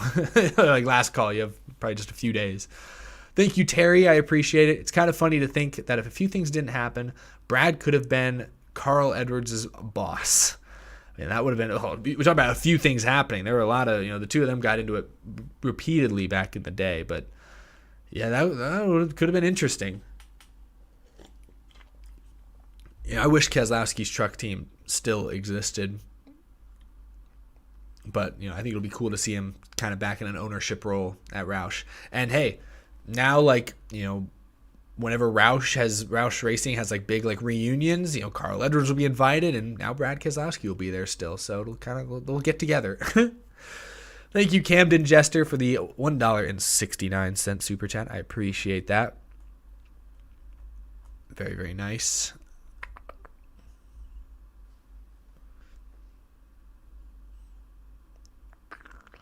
Eric, can I ask you a question? Of course you can, Jake. I'll do my best to answer it. Do a house tour, an apartment tour. You guys are seeing the best part of it right now. This wall has all my coolest NASCAR stuff on it, plus the shelf. Oh, gosh, the shelf. Oh, geez, my camera's stuck to a while. The shelf way over there, it's got a bunch of cool NASCAR stuff on it. The rest of my apartment is... there's my lap. Why is my stand's so screwed up. I gotta fix that. The rest of my apartment isn't quite as cool. My friends joke, like when I first moved in here, or a few weeks after I moved in here, I had some friends come over and I was like showing them the tour. And I like showed them like this room and they're like, whoa, look at the bumper up there. Look at like all the die cast, the play button, the like big computers set up and everything. They look at my living room like, oh, I got the TV, the PlayStation, blah, blah, blah. And then they got to my bedroom and my bedroom was literally just a bed and a little table, little nightstand next to it and like nothing else, like nothing on the walls, nothing. It was just because all I used that room really is for sleeping. I do all my like editing and work in here, and so I really just used that room for sleeping, and it was so bland. And my friends were clowning me for that. They I think verbatim, one of my friends said, "This is the most depressing room I've ever seen." I was like, "All right, thanks, man. Appreciate it." So yeah, you've seen the best of my apartment just in what you see on Out of the Groove, quite honestly. Thank you, Preston. This year I went to races in Talladega and Coda, where I got the opportunity to meet you. Awesome. Next year I can go to one race. Where would you recommend going? Oh, that's awesome. You picked some good ones this year. Talladega and Circuit of the Americas. Those are some cool. Circuit of the Americas was kind of muddy, but it was a cool track. Man, next year I'd do a short track. I waited way too long to go to a short track race. And the only NASCAR short track I've been to is Bristol. I've been a couple of times now. It's really cool, but I do a short track. I don't know where you live, so it may be out of your way, but I'd recommend Martinsville or Bristol just to see it. And thank you so much, David, for the 10. I really appreciate that. Insert intelligent question here. Sorry, I'm tired. Maryland weather is humid, but here's some support for your channel. I'll let you know if I think of something better. Well, thank you for the super chat. Regardless, David, I appreciate it. I hope the weather conditions improve out there in Maryland, but I really do appreciate the support. It's rained here in like the Houston area. It has rained, like stormed, like every day for it feels like several weeks straight. Like I was out of town for a couple weeks, but like people I know who live here still were like, yeah, it rained like every day. So it like without fail is storming every day. I don't understand it. I don't know what's happening. But thank you so much for the support, David. Thank you, Terry. Oh, where'd it go? Just refresh. Thank you, Terry. Give me your wildest prediction that ends with Eric Jones back in a competitive car. Oh. Let's see. All right. You guys ready for this? I got one. This isn't even that wild. So, Kyle Busch kind of discovered Eric Jones, right? And Toyota, they weren't happy to let Eric Jones go, right? They're like, we kind of just had to. We only had one spot, had to give it to somebody. We went to Bell, So Toyota would like to have Eric Jones back. Okay. So remember what I said earlier about there's rumors, at least rumblings, that in a couple of years it might be cheaper to run a Cup Series team than an Xfinity Series team. I know he doesn't run an Xfinity Series team, but he does run a Truck Series team. I'll bet it becomes maybe as cost effective to run a Cup Series team as it does to run a Truck Series team. So in a couple of years, Kyle Busch decides to bring KBM to Cup at long last. He's getting towards the end of his driving career. Brexton's like 10, 11 years old, and you never know. He's going to need how old is Brexton now? Isn't he like 6? Okay, never mind. Brexton's like 8 years old, but he's, eventually he's going to have a racing career perhaps, Kyle's going to bring KBM to Cup, buy a charter, blah, blah, blah. And because he discovered Eric Jones, and Toyota is probably going to support Kyle Busch's team, and Toyota still likes Eric Jones, boom, bada bing, bada boom. That's how Eric Jones gets back to Toyota in a competitive KBM Cup Series car. There we go. There. That's not even that wild. It's a little wild, but it's not that wild. Thank you, Jay Booker. Chastain to the 10, Jones to the 42, former Hamlin teammate Jones to 2311, maybe Jones to the 10. Could any work? I don't see Jones to the 10 because I think the only thing keeping the 10 on the track is that sponsorship from Smithfield. And I don't think Jones has any big sponsorship deals that we don't know about that he's going to suddenly whip out and be like, I got millions of dollars, put me in the seat. I don't think that's going to happen. I could see, so there's those rumors again that a Chevy team is going to switch to Toyota, and I think there's a good chance that's Richard Petty Motorsports. So if Petty switches to Toyota, maybe get some TRD support, and Jones is able to stay in that seat, maybe it's a little more competitive than it is now. I don't know. That rumor's been kind of quiet. That rumor was hot a couple months ago. It has been kind of quiet since then. But we'll see. We'll see. There's a lot going on. There's a lot of things behind the scenes. Oh my goodness, bunch of super chats. Thank you guys so much for the support. From Edible Giraffe, do you know what other tracks do the Richard Petty experience where you get to drive a race car? I've done that once at Charlotte. Yeah, there's a couple different companies. There's the Richard Petty one. I think a lot of the SMI tracks, it's the Richard Petty experience. I know Texas Motor Speedway did one. I don't know if they still do, but they did for a long time. I don't know what others. I think Daytona does have something like that. There's like the Rusty Wallace one as well. There's a couple different ones, I think, that they're all basically the same thing. I think a lot of tracks, especially a lot of the oval ones, have it. I don't know about road courses. I don't know if you can do a driving experience at like Sonoma, for example. Maybe you can. I have no idea, actually. You might be able to. I have no idea. But I know Texas does. I'm pretty sure Daytona does. I think Vegas does. I don't know. I do not know. Hopefully that answered your question. I know Texas does. Thank you, Freddie. I appreciate it. Rutledge Wood, annoying and useless, or extremely annoying and useless. He's not useless. He's a character. And I think they use him just sparingly enough that he's effective when he's there. Like, I thought the cutaway, like when they cut to him at the campgrounds or like up in like, the bar or something at the track, like that's what Rutledge's work. He works. He's fun there. It's a good little cutaway. I like it. Or when they cut to the Ricky Spinhouse bit from Kyle Busch, I thought Rutledge Wood's like reaction, was funny. I don't know. That's like my favorite little like noise he made. So if you remember the clip, it was Kyle Busch. The kid's like, "What driver wrecks the most?" And Kyle Busch is like, "What driver wrecks the most?" And he looks at Rutledge, and Rutledge Wood's sitting like this in his chair. He's like leaned way back. And he just kind of gives out a little like, It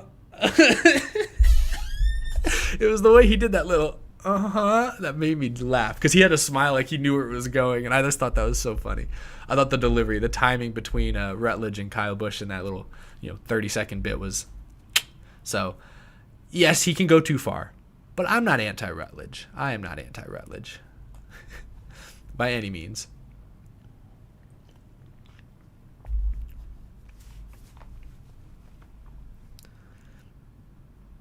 Oh, hey, Ryan Vargas. I think that's the real Ryan Vargas. It's hard to verify on here. But appreciate you stopping by, Ryan. Good to see you here. Had Ryan on the show a couple of times. Had him on the show just a few weeks ago. So go check that out. And thanks again, David. Oh, this time David has a question. All right, I'm excited. Appreciate it, David. Okay, are we at the end of an era for NASCAR megastars now that Gordon and Jr. have been gone? Elliott is popular, but doesn't seem to have that aura around him. In my opinion, thoughts? I would agree. I don't think that's really even a hot take, honestly. Like, is it impossible to get back in some capacity to that era of megastars? No, I think it's possible. But, Jeff Gordon did more for the sport than I think many like people my age and younger realize. I think when we think of when a lot of people younger than me think of Jeff Gordon, they think of, aging driver who won a lot when he was younger, was one of the greats when he was younger, but, now is just the Hendrick guy. He was on TV and was kind of for a few years. But I wish I'd lived in the mid to late 90s. I mean, I was born in the late 90s, but I wish I'd been old enough to understand what was happening in the mid to late 90s and early 2000s, because Jeff Gordon brought NASCAR, I won't say single-handedly, but he was the leader, I think, in bringing NASCAR into the mainstream. From hosting Saturday Night Live to having, cameos and movies and things like that. Sure, other drivers were there as well. And I think his sort of de facto rivalry with Dale Earnhardt, kind of two completely different generations, two different styles, two different cultures clashing that were both still at or very near the top of their game in the 90s, I think that combination combined with Jeff Gordon's willingness to go out and do commercials, do TV, do New York, I think that was huge. That's what really vaulted NASCAR in the mainstream. I look at today, Chase Elliott's not doing that. And I'm not saying he's not, because he's not. He wouldn't. If you ask Chase Elliott to host Saturday Night Live, not that Saturday Night Live is necessarily as relevant today as it was in the 90s. I don't know that it is. But if you ask Chase Elliott to go on a late night talk show or go on Saturday Night Live, he would say no. His agent might force him to, but Chase Elliott would say no and would probably stick to it. Chase Elliott's far more comfortable sitting down with Dale Earnhardt Jr. in Dawsonville, Georgia, to do a little piece for NBC.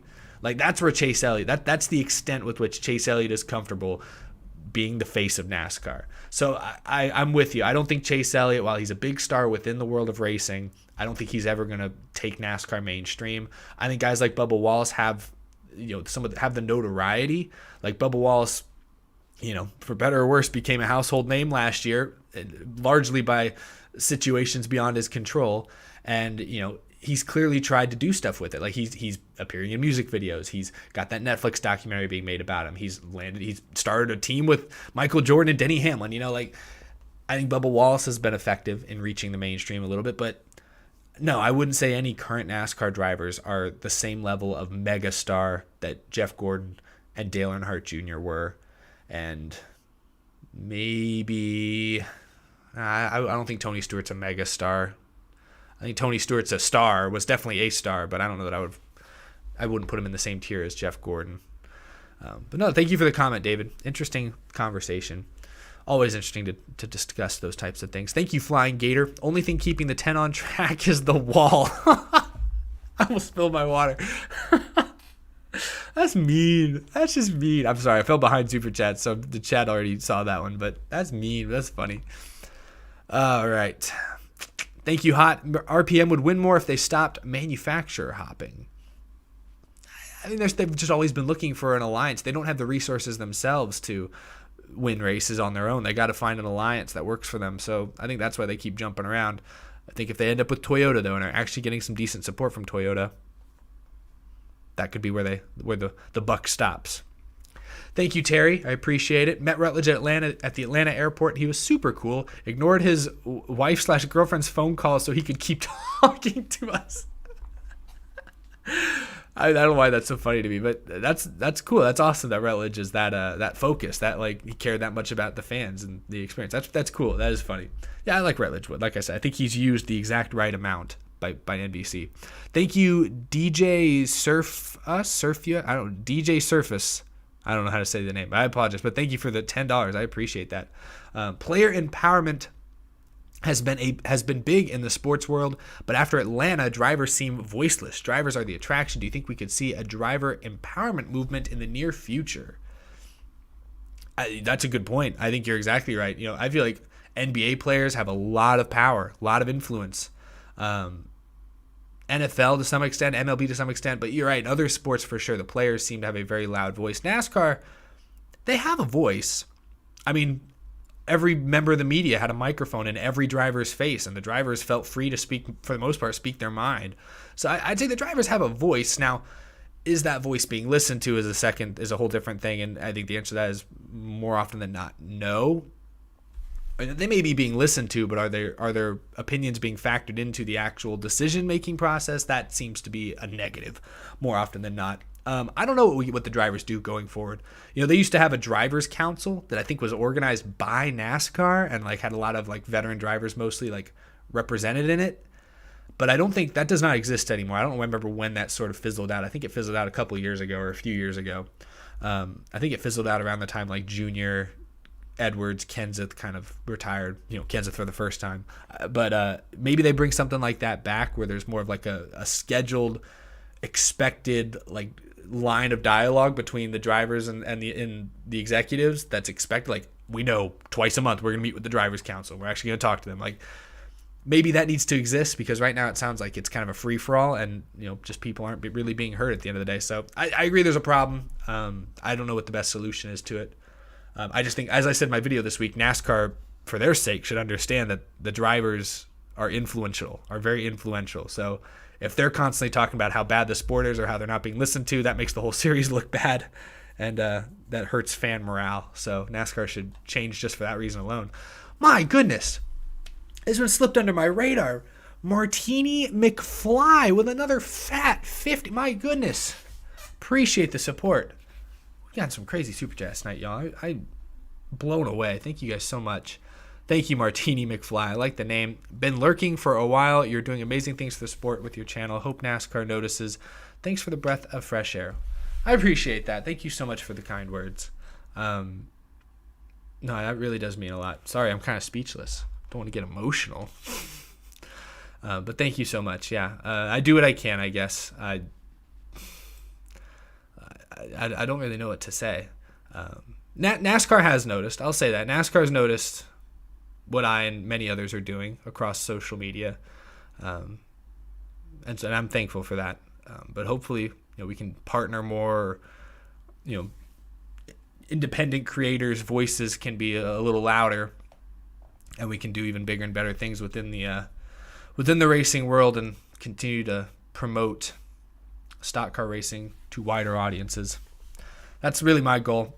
I've said this since the very beginning. Like, I started this channel when I was 20. In 2011, I was 13 years old when I started this YouTube channel, and I started it not to do NASCAR videos, but because I just like making goofy videos with my kids and I wanted to share them. Got no views, got like 10 views, 15 views. The first comment I ever got on a video was simply, "It's bad." No further content, just "it's bad." So real morale winner at the very beginning. But pretty quickly I started doing the NASCAR stop motion videos. But then the reason I started doing Out of the Groove was, I wanted to be able to have conversations, to have NASCAR themed conversations with people close to my age, or just people in general, because for years growing up, the only person in my day-to-day life that followed NASCAR anywhere close to as closely as I did was my dad. And it's not like my dad was like, had been an Earnhardt fan growing up, or like my dad got into NASCAR the same time I did, So he was really the only guy in my day-to-day life I could talk racing with. And I went off to college, wasn't able to talk to him every day, couldn't sit on the couch and watch the race with him every weekend. I needed to find more people to talk racing with. And so that's why I created Out of the Groove. It was sort of my own personal ESPN segment, ESPN NASCAR segment. And, took a while, but it started to take off. And now I've been able to reach and become friends with so many great people. And, really, I could never imagine that it would have gotten this big whatsoever. So I appreciate all of the support. Anytime people come up to me and say hi at the racetrack or comment on these live streams, and we're able to actually kind of sort of have these real-time communications and, sort of joke about or talk about racing trends, like that's just, as a kid, that's all I wanted, Like, I could talk football with my friends. I could talk basketball. Oh, did you see the Rockets game? Yeah, could never really do that with racing until, found YouTube, found this platform. So, no, I really do appreciate that. Thank you so much.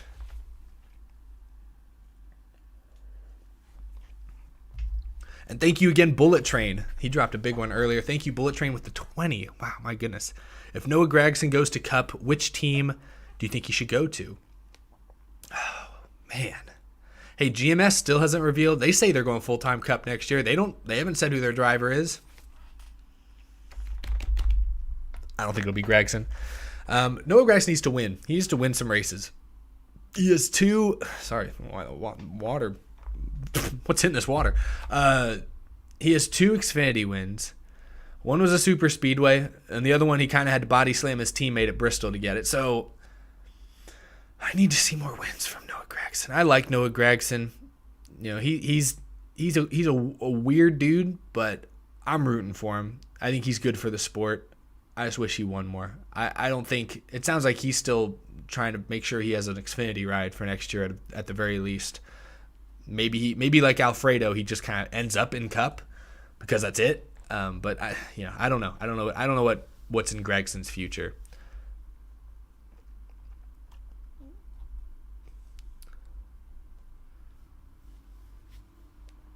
Thanks for the super chat, Terry. Wait a dang second. Did you say with my kids?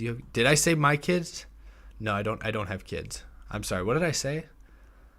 I didn't see anybody in the chat. Anybody else in the chat commenting? Sorry, I was kind of in a zone. I might have said something. No, I don't have children. I might have been saying, I'm trying to say with other kids is maybe what I was trying to say. I don't know why I said my kids. No, I don't have kids. Ugh. Are you married? No, I'm not married. And I don't have kids. Confirmed.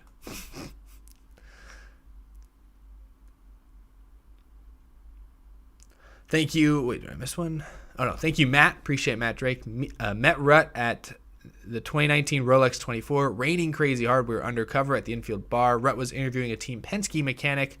On hour 8, I'm live on NBC Sports. Heck yeah, go check it out. So wait, that's 2019. Is that what you're saying? 2019. All right, someone find the race replay. Find the race replay and find Matt. Our boy Matt here has a little cameo on NBCSN. That's nice. When's the wedding? I don't have wedding to who? We just meme again. We're closing in on hour 2. The memes get really wild after hour 2. With my kid, I probably meant either like with my friends or with other kids or something. But no, I don't know, man. No, I don't have kids. Oh, that's why Out of the Groove is edited heavily, because I just like lose my train of thought really quickly, really often, really frequently, and say things that grammatically don't mean what I want them to mean. Eric married confirmed. Nice. Favorite Dr. Pepper?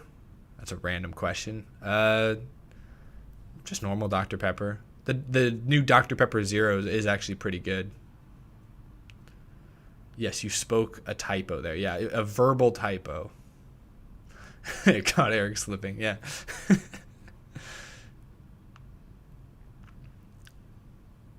I don't really listen to country music now. I don't have any thoughts on the 2022 F1 car. I don't know what I'm even looking at. I haven't really studied the new F1 car, because I also don't really know much about the current F1 car.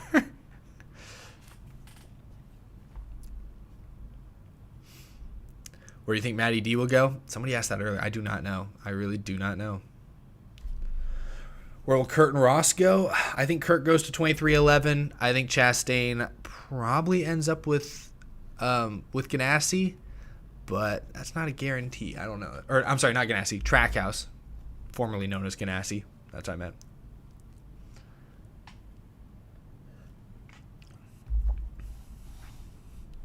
What front ends are behind you?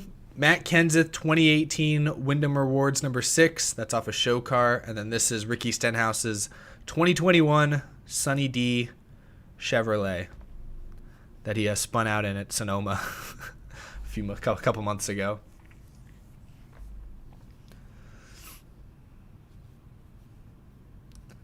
Any truth to the rumor of Hailie Deegan to Junior Motorsports? People are just making rumors up. And, with the source, dude, just trust me.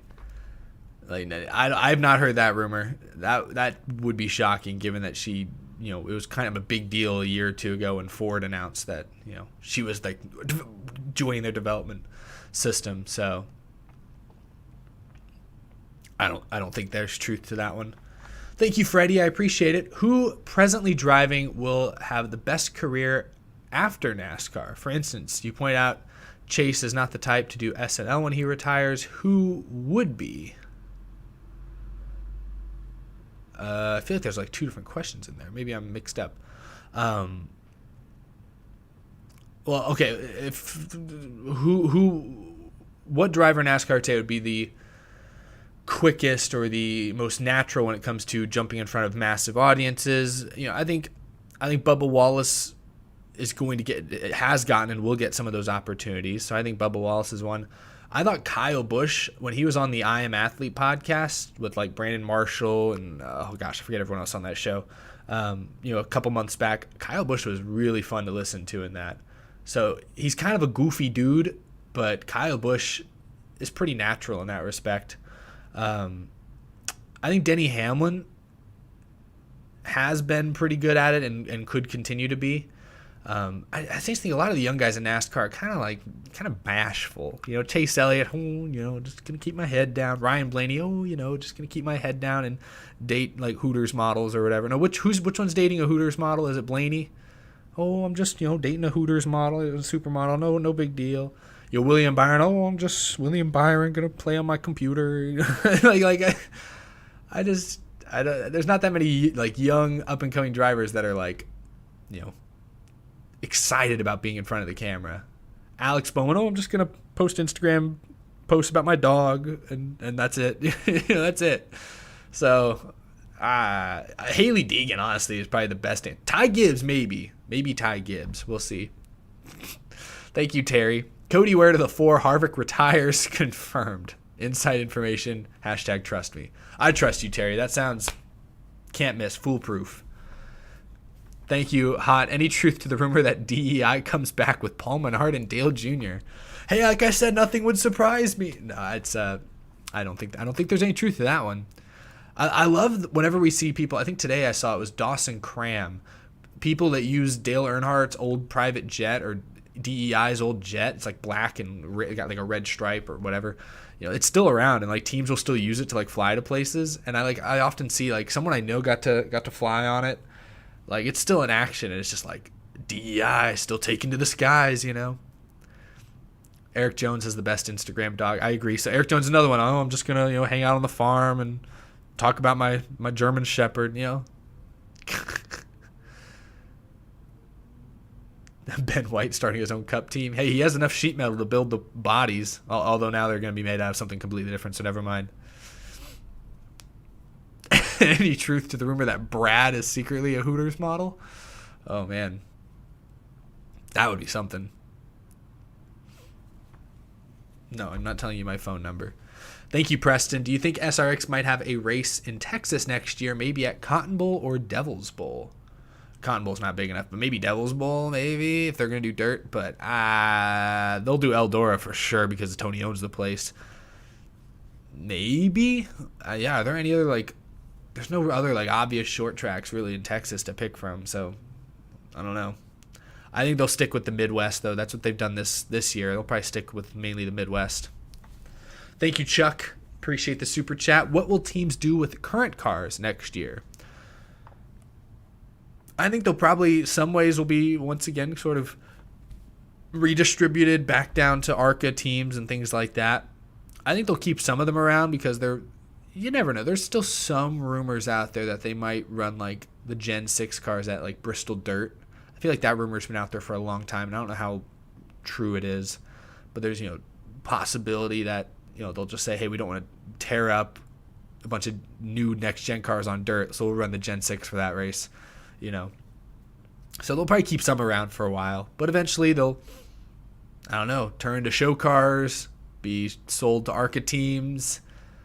They'll end up in, like, random, inconspicuous garages around North Carolina. I don't know. They'll just be around.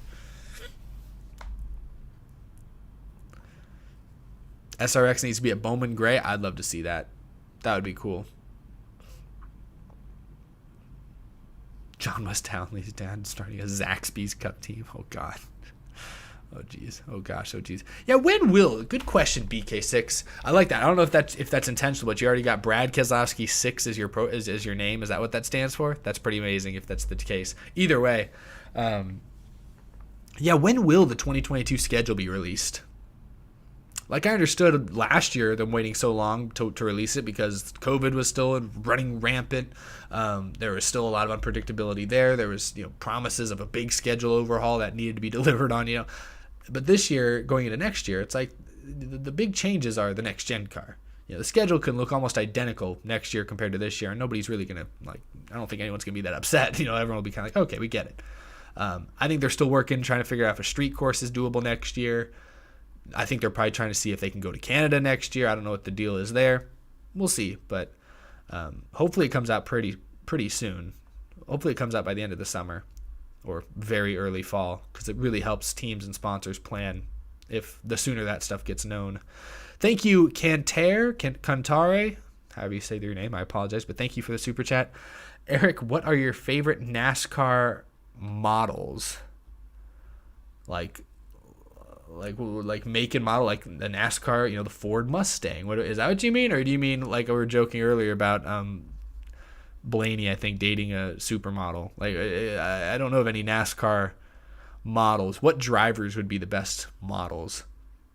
Man, I mean, that one seems obvious. That's got to be like Chase, Blaney, There's some obvious answers there. Or are you actually asking me, am I completely off and you're actually asking me, oh no, do you like the Chevys, the Camaros, the Mustangs, the Camrys? What do you like most? Who's your favorite girl from Racing Wives? I've never watched Racing Wives. Who's even in it? Aren't like isn't oh my gosh, Samantha Bush and Kurt Busch's wife Ashley, right? Aren't they in it? Oh yeah, now it's coming back. Austin Dillon's wife is in it, right? I haven't seen it, but I saw the trailers. Oh, you mean car models? Okay, so I'm way off base. I really like the Mustang in NASCAR. I think it looks pretty good, like fairly, especially the next gen Mustang looks really comparable to the street Mustang these days. I like the look of the Mustang.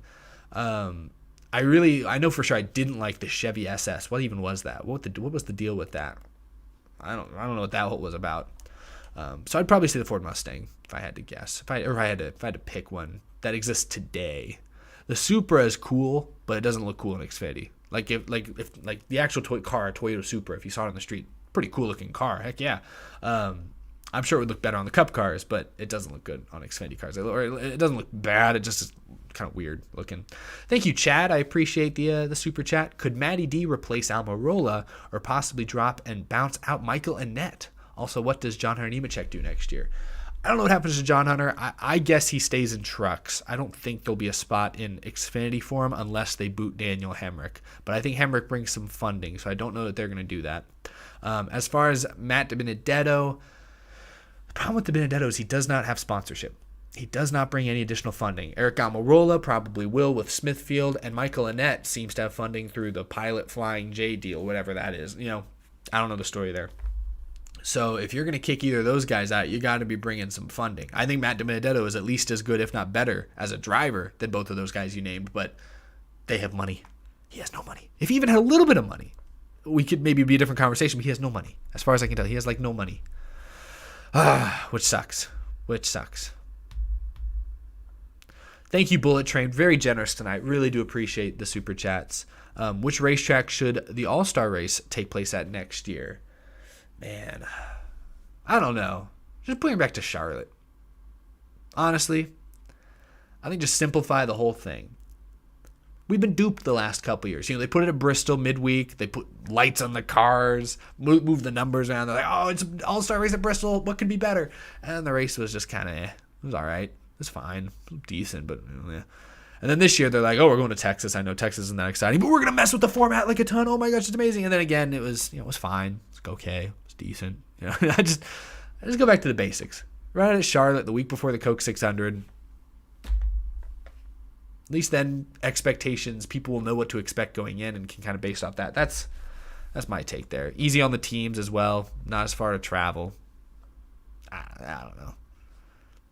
Thank you, Hop. A next-gen Dodge Charger would look great. I agree. Dodge has always looked, well, I don't know about always, but they often look pretty cool in NASCAR. I agree. I think a next-gen Charger or a Dodge in general, period, would look cool, without a doubt.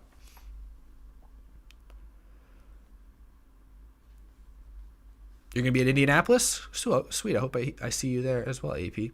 Thank you, Dalton. How many more wins will KFB have this year? How many wins does Kyle Busch have this year? Two, correct?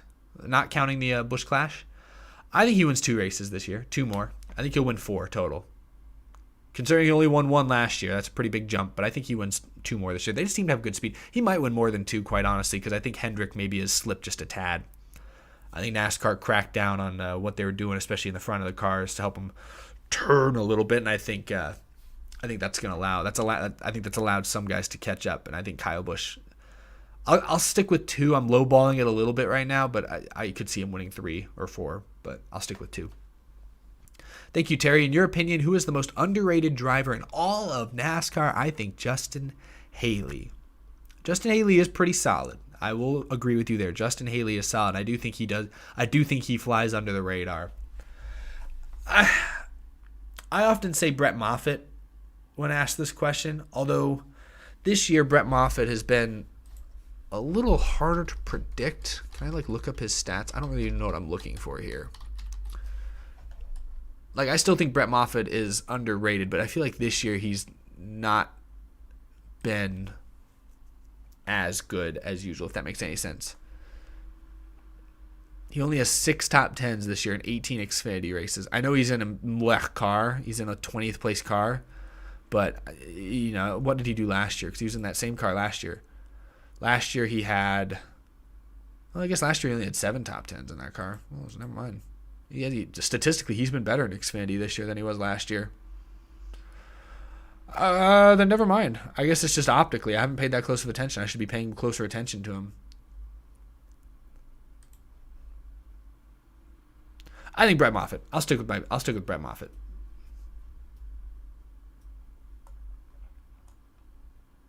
Thank you, Chad. One last question. Explain why in God's name Riley Herbst has a car in any series. Oh, gosh. He's not terrible. No, okay, Riley Herbst isn't that good, but he's got funding. That was the end of the story. He's got good funding. Family connections, etc., etc. Money. Thank you, Ethan. I appreciate it. Xfinity Series Mustang was so ugly for a while. You know, when I said that earlier, when I said that I liked the Mustangs, in the back of my mind, I was thinking, you know, the old Xfinity cars look pretty bad, though. You're exactly right. The old Xfinity Series Mustang was just weird. It didn't work. But the Gen 6 Mustang, and especially the next gen, from what I've seen, looks great. So the glow up is real for the Mustang in NASCAR. Thank you, Greasy Nuts. I appreciate it. Do you think Kyle Larson is the second coming of Christ? And would you be willing to accept him as your Lord and Savior? Have we hit the 2-hour mark? We just hit the 2-hour mark. I should have known that we'd be getting these kinds of super chats. Kyle Larson's a really good race car driver, but I don't know that I'm ready to attend the Church of Kyle. That seems suspicious. That doesn't seem too legit. That seems like how, dangerous cults began. You know what I mean? That's a good note to kind of start to wrap things up, though. This has been a long stream. I just miss you guys that much. I usually don't stream for over 2 hours like this. So I appreciate you guys being so active in the comments tonight. Y'all been pretty funny, honestly. Church of Larson. COTA next year. If I still live in Texas, I'll be at COTA for sure. But thank you all so much for watching tonight. I really do appreciate it. And thank you a ton to all of you who sent in super chats. Very, very generous of you. Really, really does help out a lot, really, especially with a lot of the traveling coming up. That's one last thing I want to wrap up on for people who are just tuning in. A lot of people always ask me what racetracks I'm going to be going to this year. I've been to COTA, Nashville, and Road America. I have at least 3 more on my schedule coming up pretty soon. I'll be at Indianapolis for the IndyCar, Xfinity Series, NASCAR Cup Series, double, triple header, however you want to call it. I'll be at the Indy Road Course in August, and at the end of August, I will be at Daytona for the regular season finale. I'll be there for the Xfinity race and the Cup Series race with a lot of friends. I'm really excited to film at that racetrack. I think that's going to be a wild event. And I will also be at Darlington, I think the week after, right? I'll be at Darlington, the first race of the Cup Series playoffs, the Southern 500. Wait, is this in the Southern 500? It is, right? Labor Day? Yeah. They got 2 races now. I forget which is which. But yes, I will be at Darlington. And I have one other race on my schedule, I believe. I got to finalize some things, but hopefully I'll have a pretty cool announcement before too long regarding another race that I will hopefully be attending later in the fall. But thank you all so much for watching tonight. I really do appreciate the support. I cannot stress enough how much your support, your generosity means to me. So thank you all so much for tuning in tonight and hanging out for a couple of hours. Have a fantastic rest of your Friday night. I forgot what day of the week it was for a second there. Have a great rest of your Friday night. And keep an eye out. I don't have any videos planned this weekend besides my post-New Hampshire race review on Sunday, but we'll see. Hopefully the weather stays clear. We get a good Xfinity race tomorrow, good SRX finale, and Cup race hopefully goes off without a hitch Sunday afternoon. Excited to be back at New Hampshire. I'll see y'all later this weekend. Have a great rest of your night. Take care, everyone.